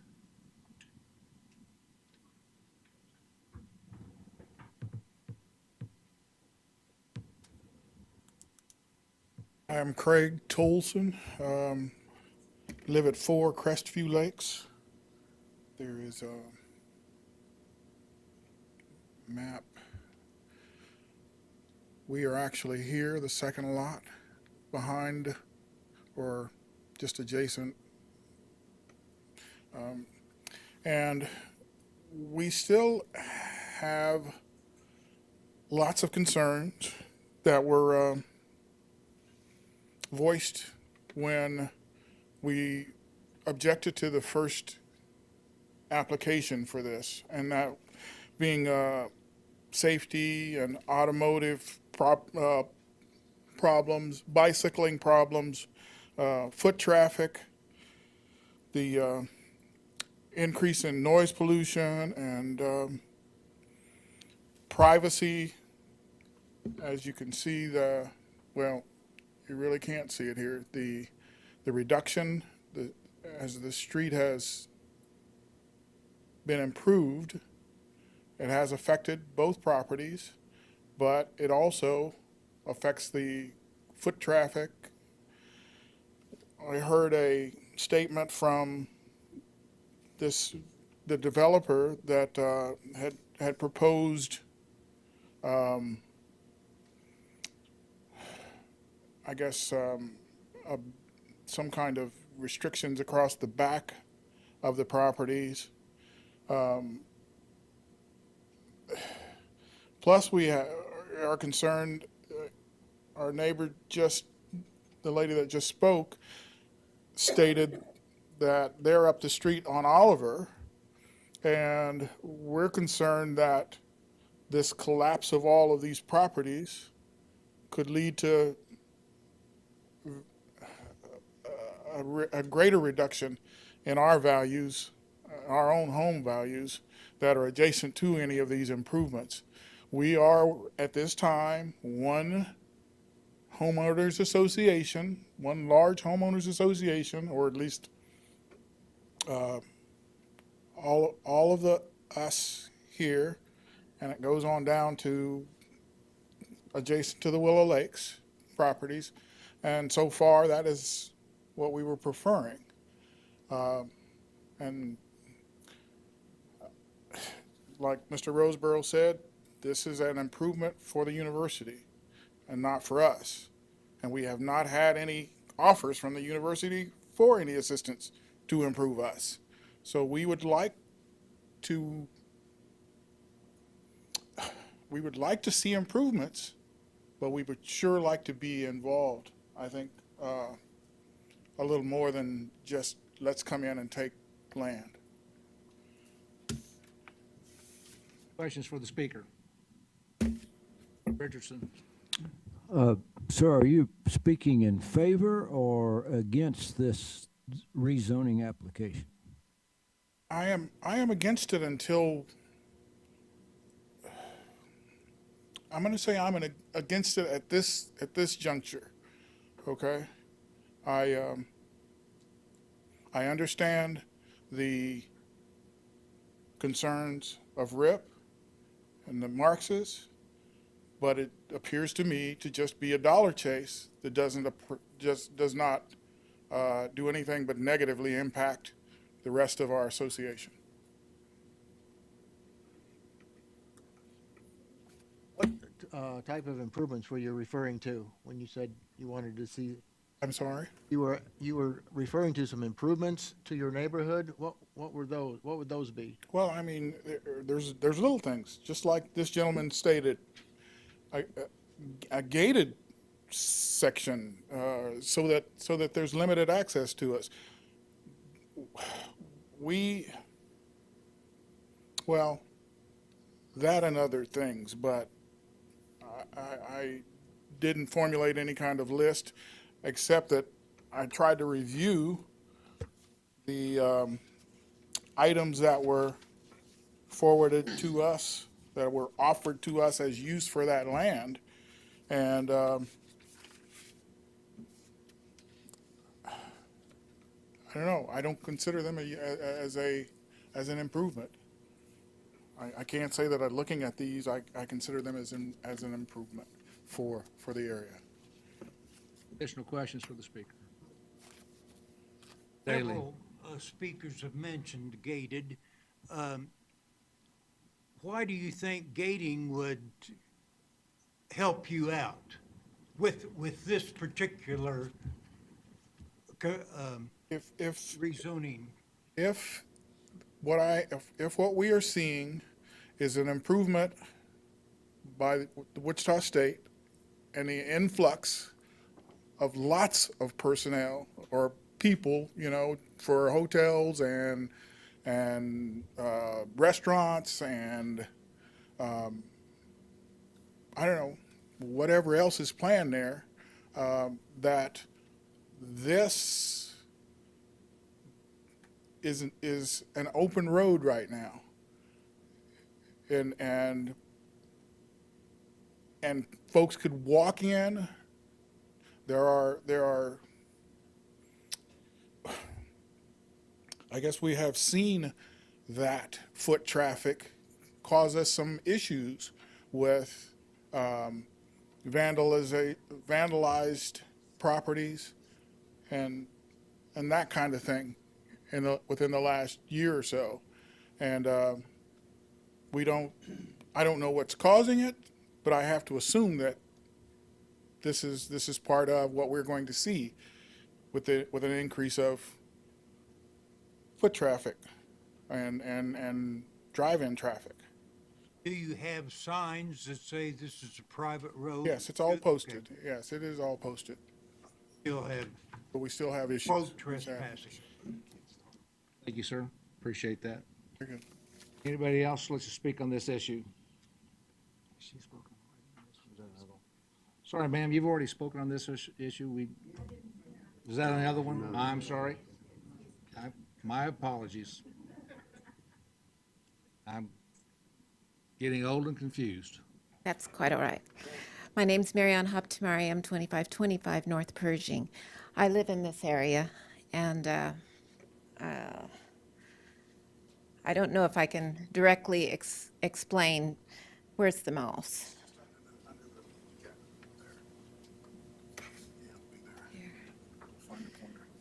Okay. I think, is this Crestview Lakes here? Okay, Crestview Lakes, the second one. Okay, and the two entryways, right? Okay. Well, just to clarify at the beginning, I am opposed as it's stated in this proposition for this addition right now. The reasons why: one, it's going to increase traffic. Number two, it's not advantageous to the Gooch's property, which is located here. Because of the sound impact, the increase in traffic, there's going to be a lot of increased access way. Currently, I have lived in this neighborhood for many, many years, over 60 years. And being in this neighborhood, especially with WSU games and the traffic that goes on, I live in Willow Lakes, which is right just, I guess that'd be north of here. Every time there's a game, you see traffic going here, out. It becomes like a speedway for WSU traffic, okay? Also down Oliver, you can even with the new additions here, it's like a speedway down Oliver. 8 o'clock traffic, people going to school, people coming in and out. Even since the Grove, this traffic is up. Sometimes you can't even get across unless, even at the crosswalks. I live coming off of 25th and Oliver here. It's very difficult to make a left-hand turn. You can't make a left-hand turn until after 9 o'clock. If you're talking about putting in a shopping center or some sort of food beverage thing, we already have plenty of them on the WSU campus. And they're already planning more of those things. We don't need more in a residential area that is very a very nice residential area. If you ever go and look, these homes are beautiful in here. This is a very nice residential area. It's almost like a secret oasis. Okay? You have nice homes in here. People have spent their lives enjoying this area. I take my grandkids. We walk in here. We have the ducks, the geese. It's a beautiful neighborhood. And in many ways, would you want something like that up by Rock Road and some of those really nice areas? This is just as nice an area. And we value where we live here. This is a place for family. You don't want some, even though the Marks have let this property go down, it's still a very nice residential home or a residential area that could make this area even better. Excuse me, ma'am, your time has expired. How much time do you need? I just want to let you know that I oppose it as it's stated right now. This is a very nice residential area. Keep it a family area. Questions for the speaker? Seeing none, thank you. Next speaker, please.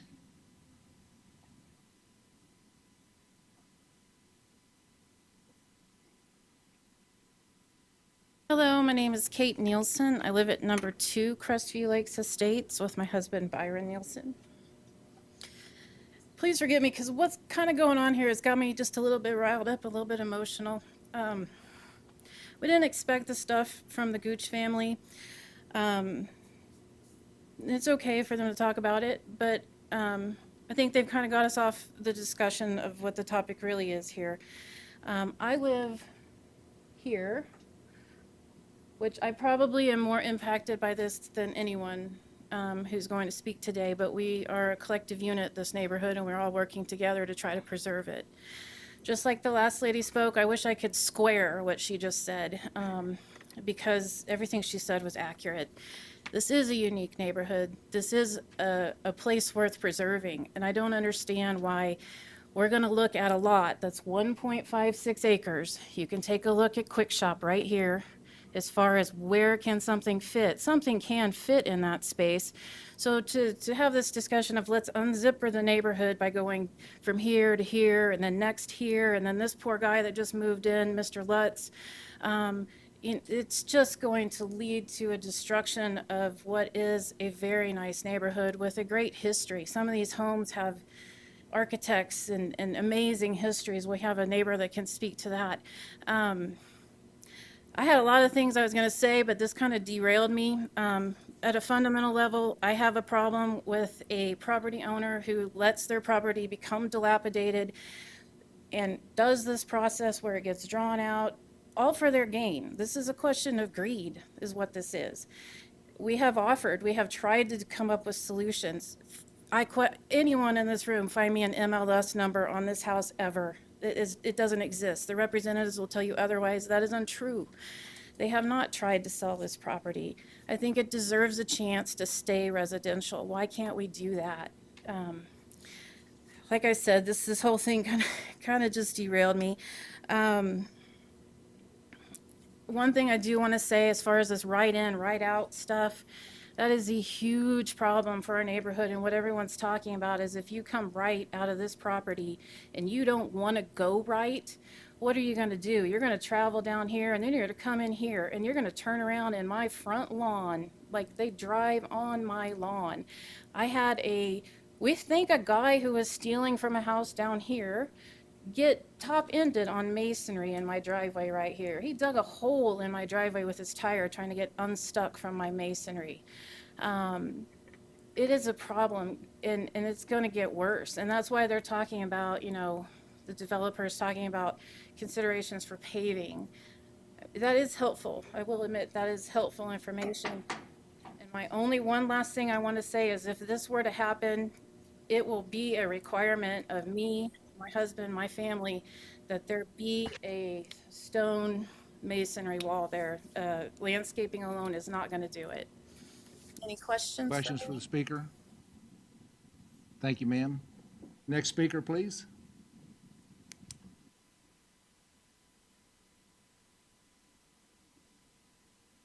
My name is Lonnie Barnes. I live at 2924 North Terrace, and I'm further down, guys. as you come here, I'm down Oliver, I bag up to the Grove Apartments. Guys, many of these people in here are my neighbors and my friends, and so I feel for all of them and what's happening, and even the changes that are happening with me. My big concern is with the development that's going on, and even as it goes down to Chisholm Trail Creek, is the flooding we've had. That the water runoff that goes into the creeks that these ponds contribute to along here. Each one of those dumps into their pond, and eventually to the creek. Sir, we can't record what you're saying when you step away from the podium. I was trying to look for your mouse, but I didn't see it, but, okay. Oh, okay. Okay. Well, it might be. Okay. Okay. So these ponds, all of these eventually dump in underground. Help from staff? Staff? Okay, here we go. All right, get my hand out there. But these eventually go under the street, dump into here, they dump into here, and they dump over into the contributory creek, which contributes down to the Chisholm Trail. And if you've ever been down there, that right down there used to be the 100-year flood zone, and that creek overflows in itself. So when the creek doesn't have anywhere to go, and these contributaries bag up, it's in my backyard in here. So anything we put along here and it's going to contribute over into these creeks, even though Wichita State's trying to put retaining ponds, and even though the apartments right behind me try to put retaining ponds, it still has potential to overflow and does. So we got issues with that, with this stuff here. But guys, I know in our community we need economic development and things coming in. And I know for Mr. Marks in here, this is a bad situation for him and for Gooch, and they've come together on both of this in here. And I guarantee you, if you give it to him, it's just another week and you'll be giving it to Gooch in here, because he'll be here applying for the same thing in here. So something is going to come in here. So there's going to have to be some overlays of some nature of what does come into that area. But you do want economic development, because everywhere around our city is grown, except for our northeast area and around this Wichita State. Every neighborhood around there, because I have property in all of them around Wichita State, it hasn't grown. Jobs have gone away and everything else, so we have to start bringing some things back in there. And when you okay for these guys to put across the street over here a 6-story building that's going to be pretty much student housing, where do you think they're going to go? What are they going to do? So people will start bringing, whether it's entertainment or restaurants or anything else, it's going to start coming up and down 21st Street. You can't go down the cemetery, and it'll be there. So it's going to go that direction. So I just think you're going to have to put some overlays in here. So if you're asking what I'm in favor of, I think I'm in favor of giving it to him, because you're going to give it to him next. It's coming. But you're going to put some overlays in there with the things that which come. Additional time, sir? I'm pretty good. Thank you. Any questions for the speaker? Thank you. Next speaker, please.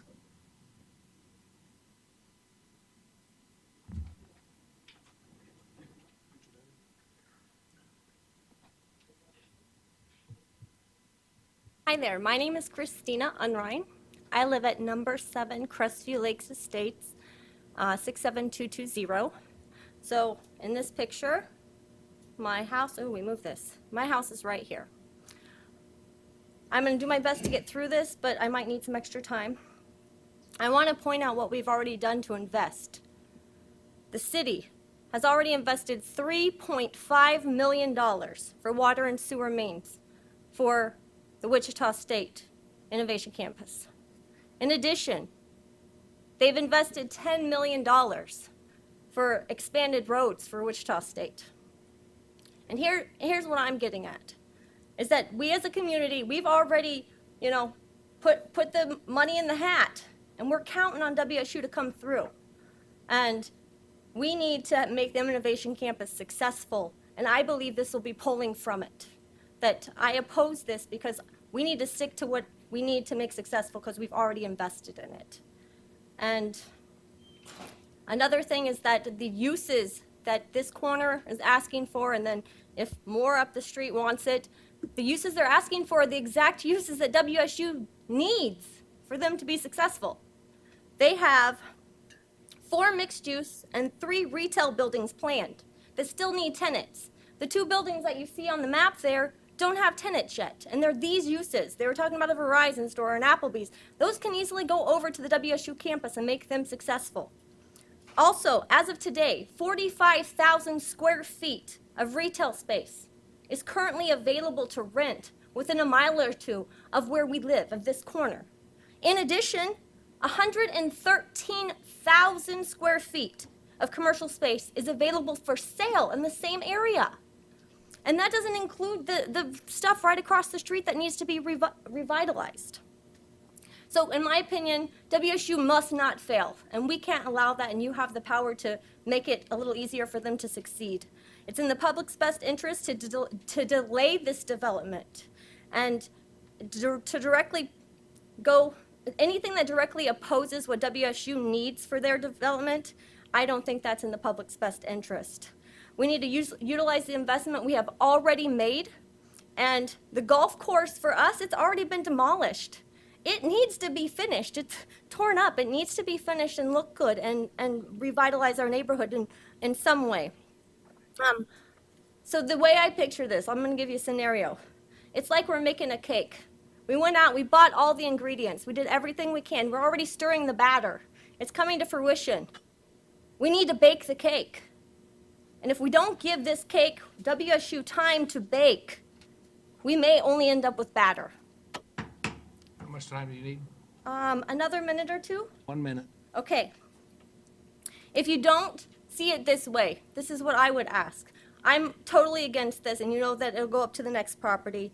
But if you have to rezone this, because it's in your mind that you should, then for the quality of our life, we would like large lot privacy, a decreased sound, trash and light. This is what I ask. No windows facing residential above 10 feet. Also, an 8-foot masonry or decorative concrete wall is required next to all residential properties, along with limiting the operating hours to be closed between 10 p.m. and 6 a.m. or something similar. And we do want to discuss things, but really what we need is an ideal plan. We need a site plan of what is exactly going to happen so we don't have hodgepodge development, that they choose to do something, somebody else chooses something.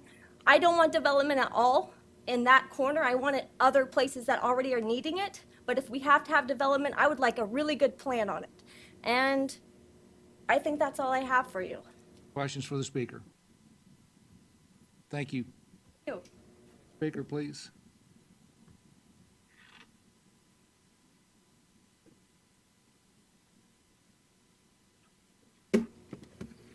Hi, Steve Falke, number 3 Crestview Lakes Estates. I am the president of the Crestview Lakes Homeowners Association. We are 16 homes, 10 around the lake and 6 right along Oliver, including Mr. Gooch's property right next to the property in question, and all of those you've already heard from. I'm just going to echo the sentiment of everyone here, and especially what James Roseborough had to say, someone who's dedicated his life to volunteer service to our community. Northeast Heights neighborhood currently doesn't have commercial property in that 1 mile section between Hillside, between Oliver, between 21st and 29th. It is a gorgeous neighborhood. I do agree with the Marx's statement that allowing,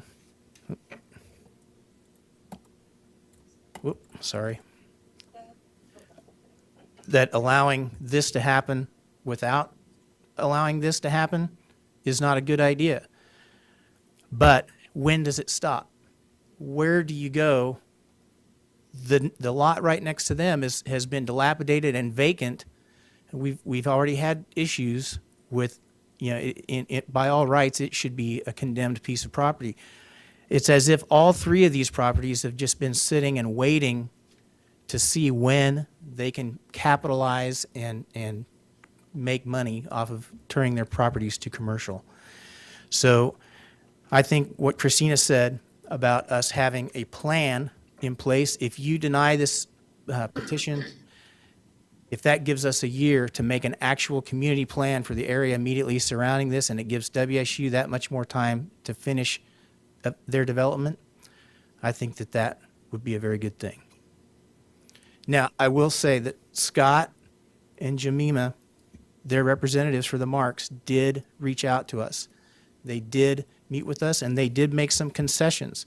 The gating, I think, would be absolutely essential because they do turn around in Kate and Byron's yard. It's crazy. We have deliveries for people on Oliver that come in our place. So, I think the concessions they made were worthwhile. I don't think the timing is quite right. Any questions? Questions for the speaker? Thank you, sir. Oh, excuse me, Ms. Richard. You bring an excellent point about a plan, and someone talked about a 21st Street corridor plan. I don't know whether it actually includes the properties along 21st here or not, but regardless of what happens here today, I would encourage you to work with the neighbors and perhaps with the city planning department.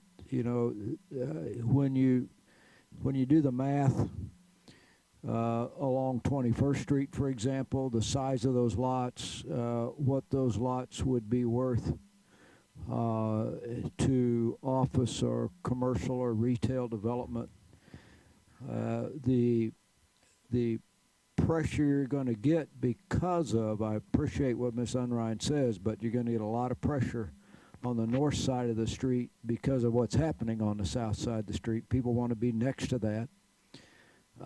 It would really behoove all of you to come up with a plan that says this is how we could see this develop, and work with the planning department.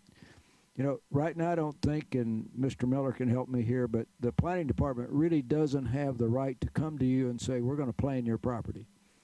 But it's obvious that because of these large lots, some sort of plan would be really helpful to protect that whole neighborhood. And I'm not quite sure how we would do that, but you have to have participation of all the people there, and that's going to be, that's going to be incumbent upon you to do that. We can't force that to happen. I wish we could, but we can't get down to that level without you asking for that help and coming back with a plan for that neighborhood. And I'm not sure, how we would go about that, but it's obvious that that really needs to happen here in the future, to do this in the absolute best way possible.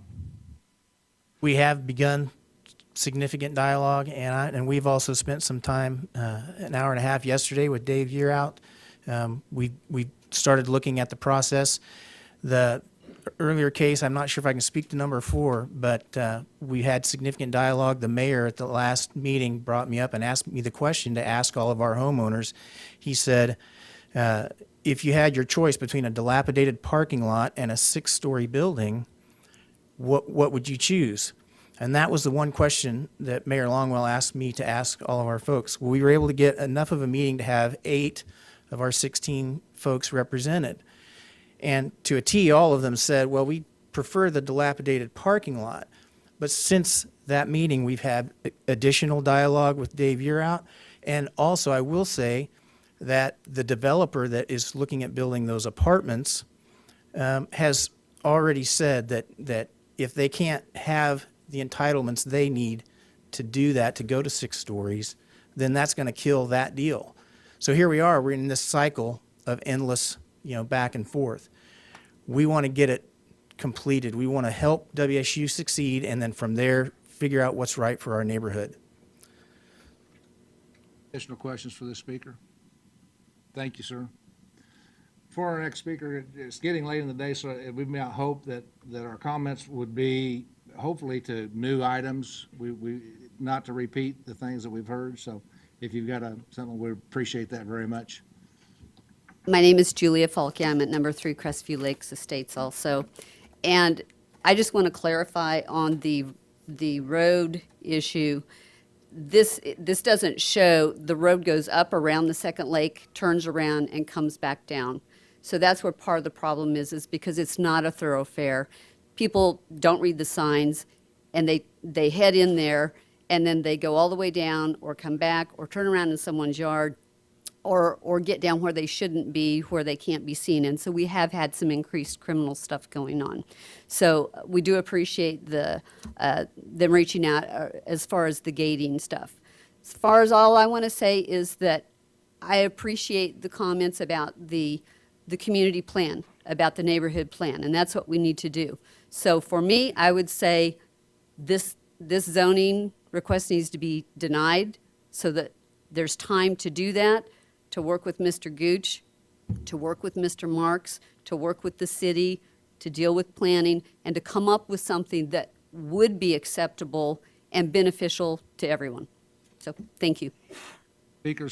Questions for the speaker? Thank you. Additional speakers?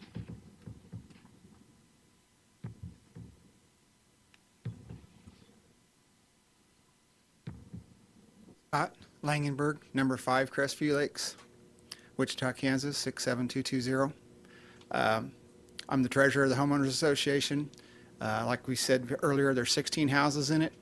We pay for our roads, we pay for our lakes upkeep, no help from the city. The city has helped us in regards to drainage with the 21st Street and Oliver project. It has helped. We still have issues with long-term as far as the watershed goes. I just wanted to kind of let you know that I think the choice is clear today, that you need to decide between looking at denying 11 now and coming back later or not.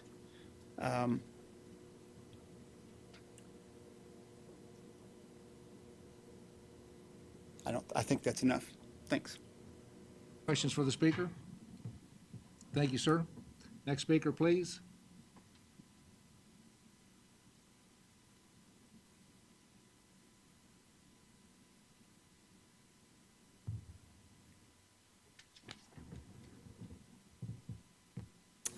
I'm Jemima Wanja with Jemima International Realty, and I represent Mr. Marks. And I am in support for the approval of the zoning, and the reason being that it supports Wichita State mission of a brighter future by providing both students and non-students goods and services that complement their daily activities. And I believe, with Wichita State growth, the entrance to Wichita State is changing, and it's now focusing more towards, Oliver and 21st Street as the I hate to interrupt, but you're actually an applicant, part of the application process. Yes. And the agent for the applicant, so this is for those that are other than that. Against it. Okay. So if you could, we'll give the applicant one last chance to rebut, so. Okay. Other speakers?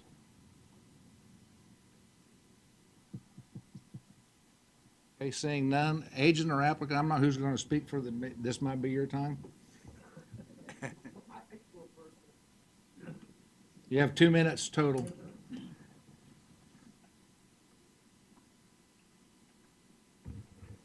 Thank you for the opportunity to address the property at 11 Crestview. I live at 4414 Ironwood here in Wichita.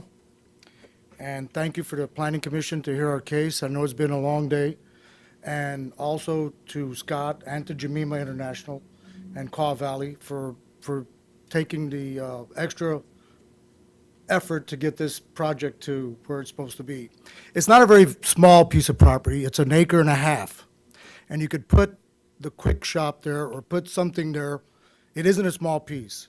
And as Jemima said earlier, we believe that the entrance of 21st Street and Oliver is the entrance now to WSU University and the Innovation Campus, as there's several entertainment districts going to happen there and hotels and stuff like this. So we are offering to the community, we're reaching out. As a young man, I lived there at 11 Crestview. I never lived there when I was older, when I had my house, but I am very aware. I lived in number 8. My brother lived in number 7, where you were at, and we love those homes just as well as you guys do. I think we're offering a gated community today at our expense. If this is done, and we want to have nothing but the same thing that everybody in this room wants. We're not going to go against WSU. A matter of fact, we went to WSU and we told them what we're going to do. And they said that by all means, that's great. The house has been there for several years, vacant, and we did have some tenants, and we can't get tenants to stay in there because at the time, I believe there was like 50 or 60,000 cars going by. Now, when you're sitting in the front at my dad's porch, my mom's porch, I need one more minute. Okay, yeah, one more minute? Yes. Okay. When you sit at the porch, you hear the traffic light. And I believe our plan, the design of the plan, has came through for the noise reduction, and there's going to be plenty of green spaces on the backside of the property. And I'm very proud of everybody today, and I love what you guys are in support of the project or not in support of the project. This is going to be done professionally, and we want everything that you guys want in this room. WSU is, and the shocks and all of that. So I'm happy. Step away, step away, make sure our process, we have the name. Can you give us your name and address for the Oh, yes, record, I please? said Michael Marks. I live at 4414 Ironwood, Wichita, Kansas, 67222 or 26. I don't get my mail there. Okay, questions for the speaker? Seeing none, thank you very much. Thank you. Bring it back to the commission. Mr. Richardson. You're out of time. Do you have time? Dave, can you summarize for us what we're being asked to approve with the concessions that the applicant has made with regards to the landscape behind the gated community? I'm not quite sure what they're agreeing to do there and if that's part of this. So if you could summarize this for us, it would be helpful to me. Well, and I'm going to also punt a little bit to Dale to help me through on this, but I would say based on everything that we've heard, when you couple in what we've proposed in the protective overlay, the only other thing that's been added to the table would be the idea of a masonry wall along the north and west side of the property where it abuts residential, which would be along this area. Now, the odd mix, and I will share with you, yes, one of the earliest calls that I received on this application was from Mr. Gooch, who shared with me the history. And I had already received that from Dale of what had happened 3 years ago. But he was asking, well, can you just include us in the rezoning on this case? And I said, no, we don't have that power to do that. The application came in on the Marks property at this location, and that has to be processed by itself. Legal notices were published on just this property. That became the substance of the ownership list and the written notification and everything else. So how you might incorporate the idea of expanding an overall plan for the area for this application, I don't think you can do. So I really think the only thing you could add would be add some additional restrictions in the protective overlay, kind of like you would do on a CUP about a masonry wall if that's what you really feel was necessary. Obviously, you also have the right to recommend that the rezoning be denied. That's an action that's available to you as a commission. As far as the idea of the other improvements of providing additional security to the Crestview Lakes Homes Association and their private roads that are in the Crestview Lakes area, I don't think we have a legal leg to stand on to tie that as a condition to the zoning application. I'll defer to Mr. Van Zandt on that, but I just don't see the connectivity between a zoning action on this corner, even though it is a part of that subdivision and that part of that overall development, but they're two different things, and I don't think we can make that connection. I don't, because you're dealing, if this was all private or public roads, we might have a little more off-site improvement ability to deal with other public improvements, but not on private streets. So now, whether that clears it or makes it muddy or not, Mr. Richardson, I don't know, but. Well, the applicant also said he's willing to give up the circulation behind. That was not in your. Well, site plan approval, we didn't get into site issues within the protective overlay. And I don't know if historically, Dale, whether we've done that kind of stuff or we've addressed circulation issues as part of a PO. It is stuff that we get into when we're doing a community unit plan, but that's a different mechanism to a great degree through our regulations. So, and I don't, and the circulation, in all honesty, now, there were other concept drawings that were floating around and apparently made available that talked about additional accesses off of both Oliver and 21st Street with drives that were behind the buildings. That's not what's shown here.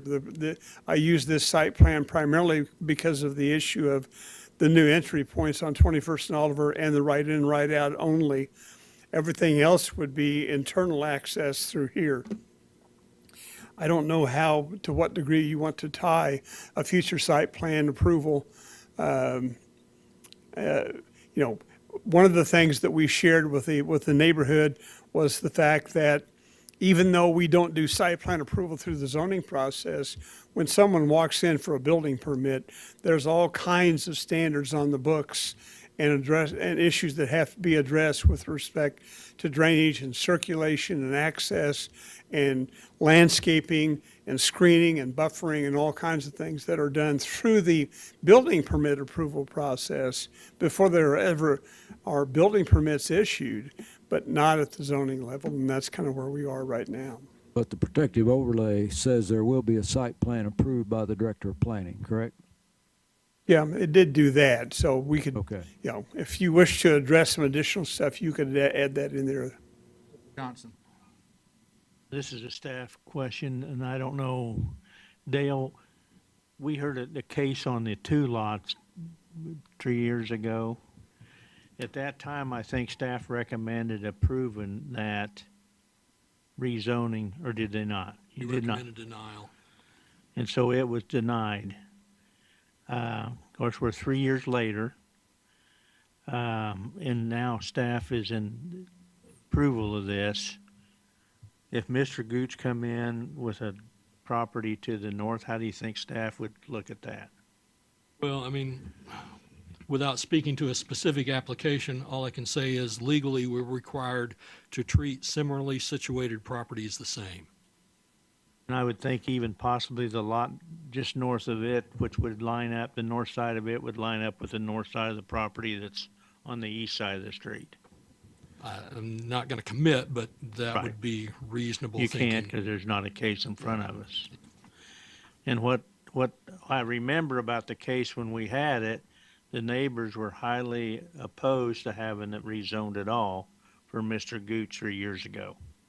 There was a lot of opposition. Yes. Now, today, what I'm hearing, they're not in favor of the one, but if Gooch's property was attached to it, they'd be in favor of it. So I'm a little bit not knowing how that all handles that. Mr. Foster. Dave, you're going to have to bear with me here, but I'm going to get to my question. A few weeks ago, there was a public meeting specifically on this issue of infill. More than 100 citizens attended that meeting, and the very last comment from a woman really stuck with me. And that was, we need to seek to preserve those things that are good, those good neighborhoods, and do appropriate development. So as we've been looking at this, I've been studying the purpose of the various districts that we have in the zoning code. And the one I want to read to you here is neighborhood retail. The purpose of the neighborhood retail district is to accommodate very low-intensity retail and office development and other complementary land uses that serve and are generally appropriate near residential neighborhoods. There are only two non-residential districts in the zoning code that actually say appropriate near residential neighborhoods. If you look at the purpose of the general commercial and limited commercial, they don't touch that. They speak to regional commercial. And they also do not touch upon, in this neighborhood retail, generally compatible with the local commercial or urban development mix in the comprehensive plan. So my question, was neighborhood retail, but by the time you look at this protective overlay, why not consider neighborhood retail? In my opinion, the reason that and keep in mind, you have the wherewithal within what the commission does to take action to not recommend even the LC and go to a more restrictive zone, which would be neighborhood retail. The reason being is because you've got new LC zoning here, you've got LC zoning further on 21st Street, and for all practical purposes, what's happening at Wichita State's kind of an LC level of standards. So it's more an issue of looking at what's happening in the entire region rather than carving it out like it's an island unto itself. I understand your point about saying, well, if we ignored the improvements to 21st, if we ignored Oliver improvements, if we ignored everything else happening further to the east, then yes, this is a residential neighborhood. And in our zone, in my opinion, would be more applicable if we were talking about something further east on 21st that is more surrounded, or further even north on Belmont, if somebody was in asking for that kind of activity. That's really more of an interior neighborhood retail type of a thing where you're really trying to say, no, if we're going to convert residential use to something beyond that, that's the first level of getting to where we're beginning to see a transition away from residential into commercial use.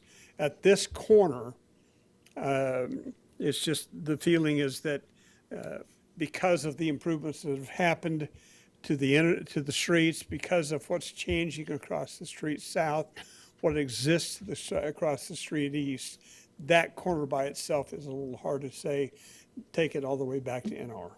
Now, that's my opinion. I'm not sure whether that is completely the opinion of the planning director, but that would be from a planning analysis perspective of why that far of a restriction down for retail is maybe further than what we're willing to go. Foster still has the floor.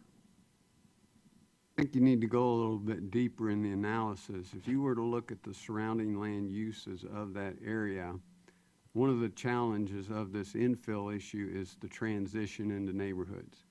If you look at that northwest corner, that's completely residential.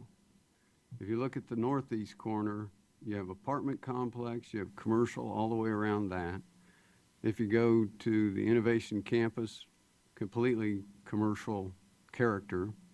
Same thing at the southeast corner. It takes you a while before you get into the residential transition. So I think it's very appropriate to consider the neighborhood retail there as it transitions into the residential. I appreciate Mr. Foster. He brings really good arguments that are well thought out. I'm in a disagreement with this one when I look at the area, and I think Mr. Gooch put it, this is commercial property already. It's based on the traffic that has come into the area. One of the reasons that I believe that these properties haven't been improved as residential is because of the traffic. It is an undesirable residential situation. So for my mind today, The question is, you know, is it going to remain residential or is it going to go commercial? I think light commercial is the appropriate level of commercial development that would go in there. So that's where I'm going to be standing. Mr. McKay? Well, I disagree with you. People been talking about having a plan. There is one. Hello? Hello? Okay. I disagree with you, Mr. Warner, because I think there is a plan. People have been talking about a plan. It's in existence. It's been there for 50 years as far as I'm concerned. And if you'll look at this, it's been brought out, look at all the commercial around it. There's another corner at 13th and Woodlawn. It's exactly the same way that this one is. It's commercial, I mean, it's residential, clear up to the corners. They've lived with that. My opinion is that this should stay the way it is. And if the Marks family wants to sell it to somebody else for single-family residential, then do so. But if you start that, then we've already seen Mr. Gooch wants his done. Right, the people to the north, can we turn them down? The lady to the west, can we turn her down? We keep talking about 21st Street, what we've been doing. Where is there a stopping point? Well, the stopping point is don't start. Now, that's my opinion. Thank you. Mr. Foster? I think Mr. McKay brings a good viewpoint here, and actually, that was something I kind of wondered myself. However, I'm thinking of like the corner of 13th and Webb. If you look at the northwest corner there, walls have been used to protect the neighborhood there. And I'm thinking of other cities. I've been in Dallas, for example. If you want to protect the neighborhood, you run walls around when you're up against that commercial development. Well, this one unfortunately does not have that internal circulation to provide for that. And if I were to look, I think there needs to be a masonry wall on the west side, 8 foot tall. I don't think it's appropriate to require the masonry wall on the north side due to discussions related to the neighboring property. However, if that were not to be brought in within a year, I think a masonry wall would be appropriate on the north side of this particular parcel. Mr. Johnson? I'm going to try a motion. I'm completely with staff denying the general commercial, but the LC with this particular overlay, I'd like to add the situation with the wall, and I would vote to approve it. Masonry wall, yes. I would second that. Masonry wall on the west? West, and if nothing's developed in the next 2 years on the north, it needs to be put on the north. We have a motion by Mr. Johnson, a second by Mr. Green. Is that a legal motion? Is that a requirement that we can put on zoning? Yeah, the only thing I would like is, can we have like an application filed or 1 year, an application approved or something? Because definitive? Yeah, because Let's say filed. Okay. Further discussion on the motion. Mr. Foster?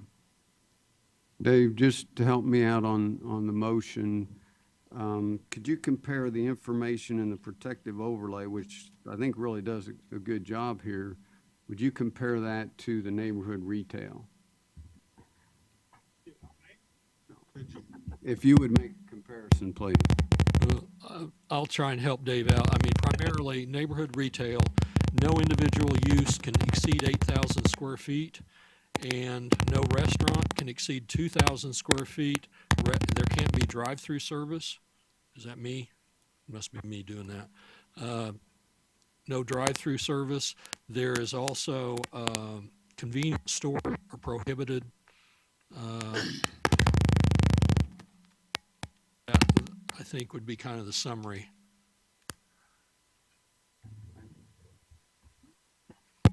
Richardson?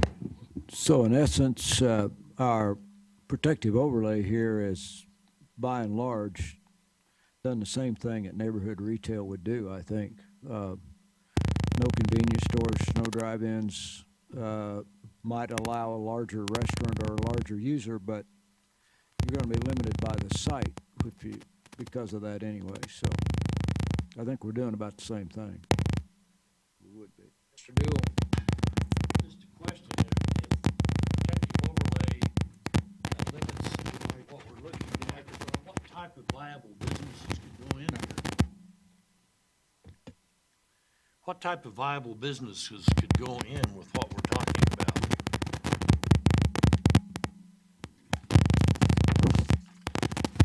Well, it's all uses permitted within the LC district, except they've listed on page 3 specific uses that they think are not appropriate. Some of them include single-family residential,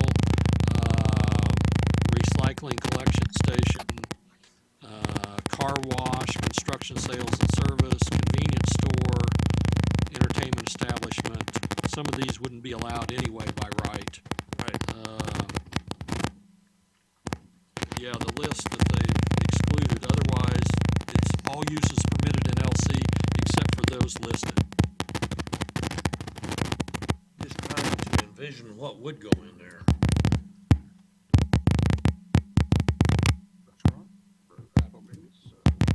Mr. Foster? Mr. Jewell, I might mention to you, in the neighborhood retail for commercial uses, it lists automated teller, bank or financial institution, bed and breakfast inn, broadcast recording studio, medical service, general office, parking area commercial, personal care service, personal improvement service, printing and copying, restaurant, and general retail are mentioned. Thank you. But I had a comment here that since we don't know, and in our packet, I wish the staff would not just limit it or what they can't put in, as if they would tell us what they can. The problem is the staff report would be 10 pages long. If we start listing every use. Something's not yeah, Right. you're not working. Yeah, that's why we do the everything except. It's what now? There's so many of them, the lists of permitted uses, your staff reports would be 10 pages long if all we do is list the uses. We're trying to be streamlined in our, because you've got the staff report, you've got the zoning code that you can review the uses if you wanted to actually look at the ones, but the public can't. Yeah, let's They save don't that, see that. Yeah, let's save that for another day. Just wanted to mention that. Yeah. they can look it up. Let's keep our discussion to this item today. We can manage that another time. Mr. Foster? I'll just throw out a substitute motion. We go to neighborhood retail with the masonry wall and the stipulation related to the north wall that we've talked about. Now, I would appreciate some help from staff in the sense that that protective overlay has some really key things. Should information from the protective overlay be applied here relative, or is it necessary relative to neighborhood retail? Well, neighborhood retail isn't going to get you the 1.5 times landscaping in number 2. Number 3, the uniform architectural review is not required by straight NR zoning. Number 5 would be code. Monument signs, that's not included in NR. Portable signs would be, I don't know, I'm not enough on the sign code to know what NR restrictions there are, whether they allow portable signs or not. The building height to 35 feet is a standard CUP height. The access obviously is not controlled by NR, and the site plan wouldn't be triggered. The speakers is a standard zoning requirement.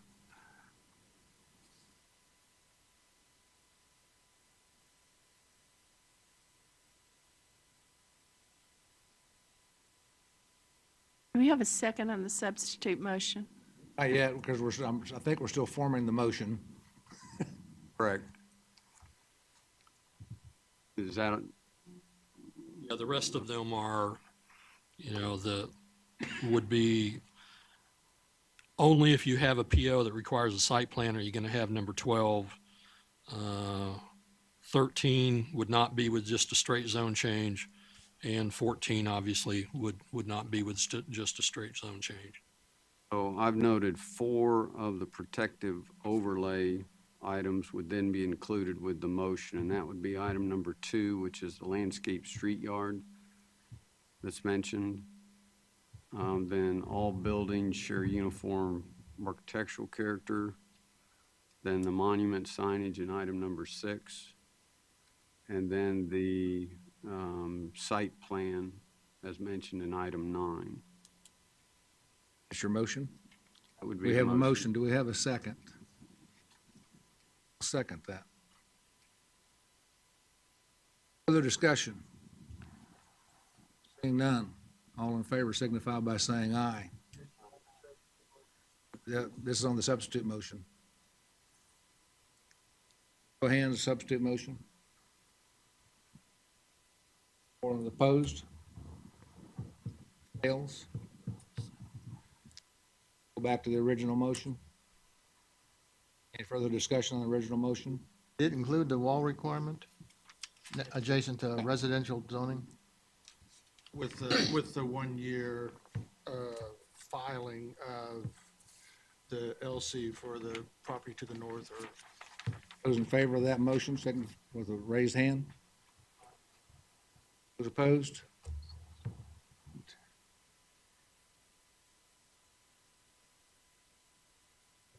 Passes 6-5. There are no other agenda items. We do have one more item that is not on the agenda. Ms. Miller Stevens, how many years have you been on this planning commission? 11. 11. It's my understanding that this is your last meeting. Is that true? That's correct.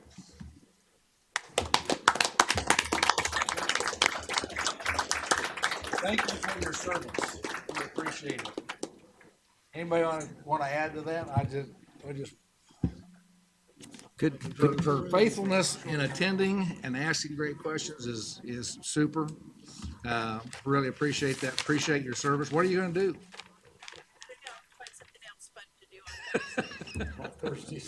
Well, thank you very much. We appreciate it. I appreciate the planning staff and all the work that they've done over these years that they do to keep us informed so we can make good informed decisions and have great discussions. It's been a wonderful time, made some great friends, and I'm going to miss it, but I won't be in the audience. But okay. So, thank you. Well said. Thank you. We are adjourned.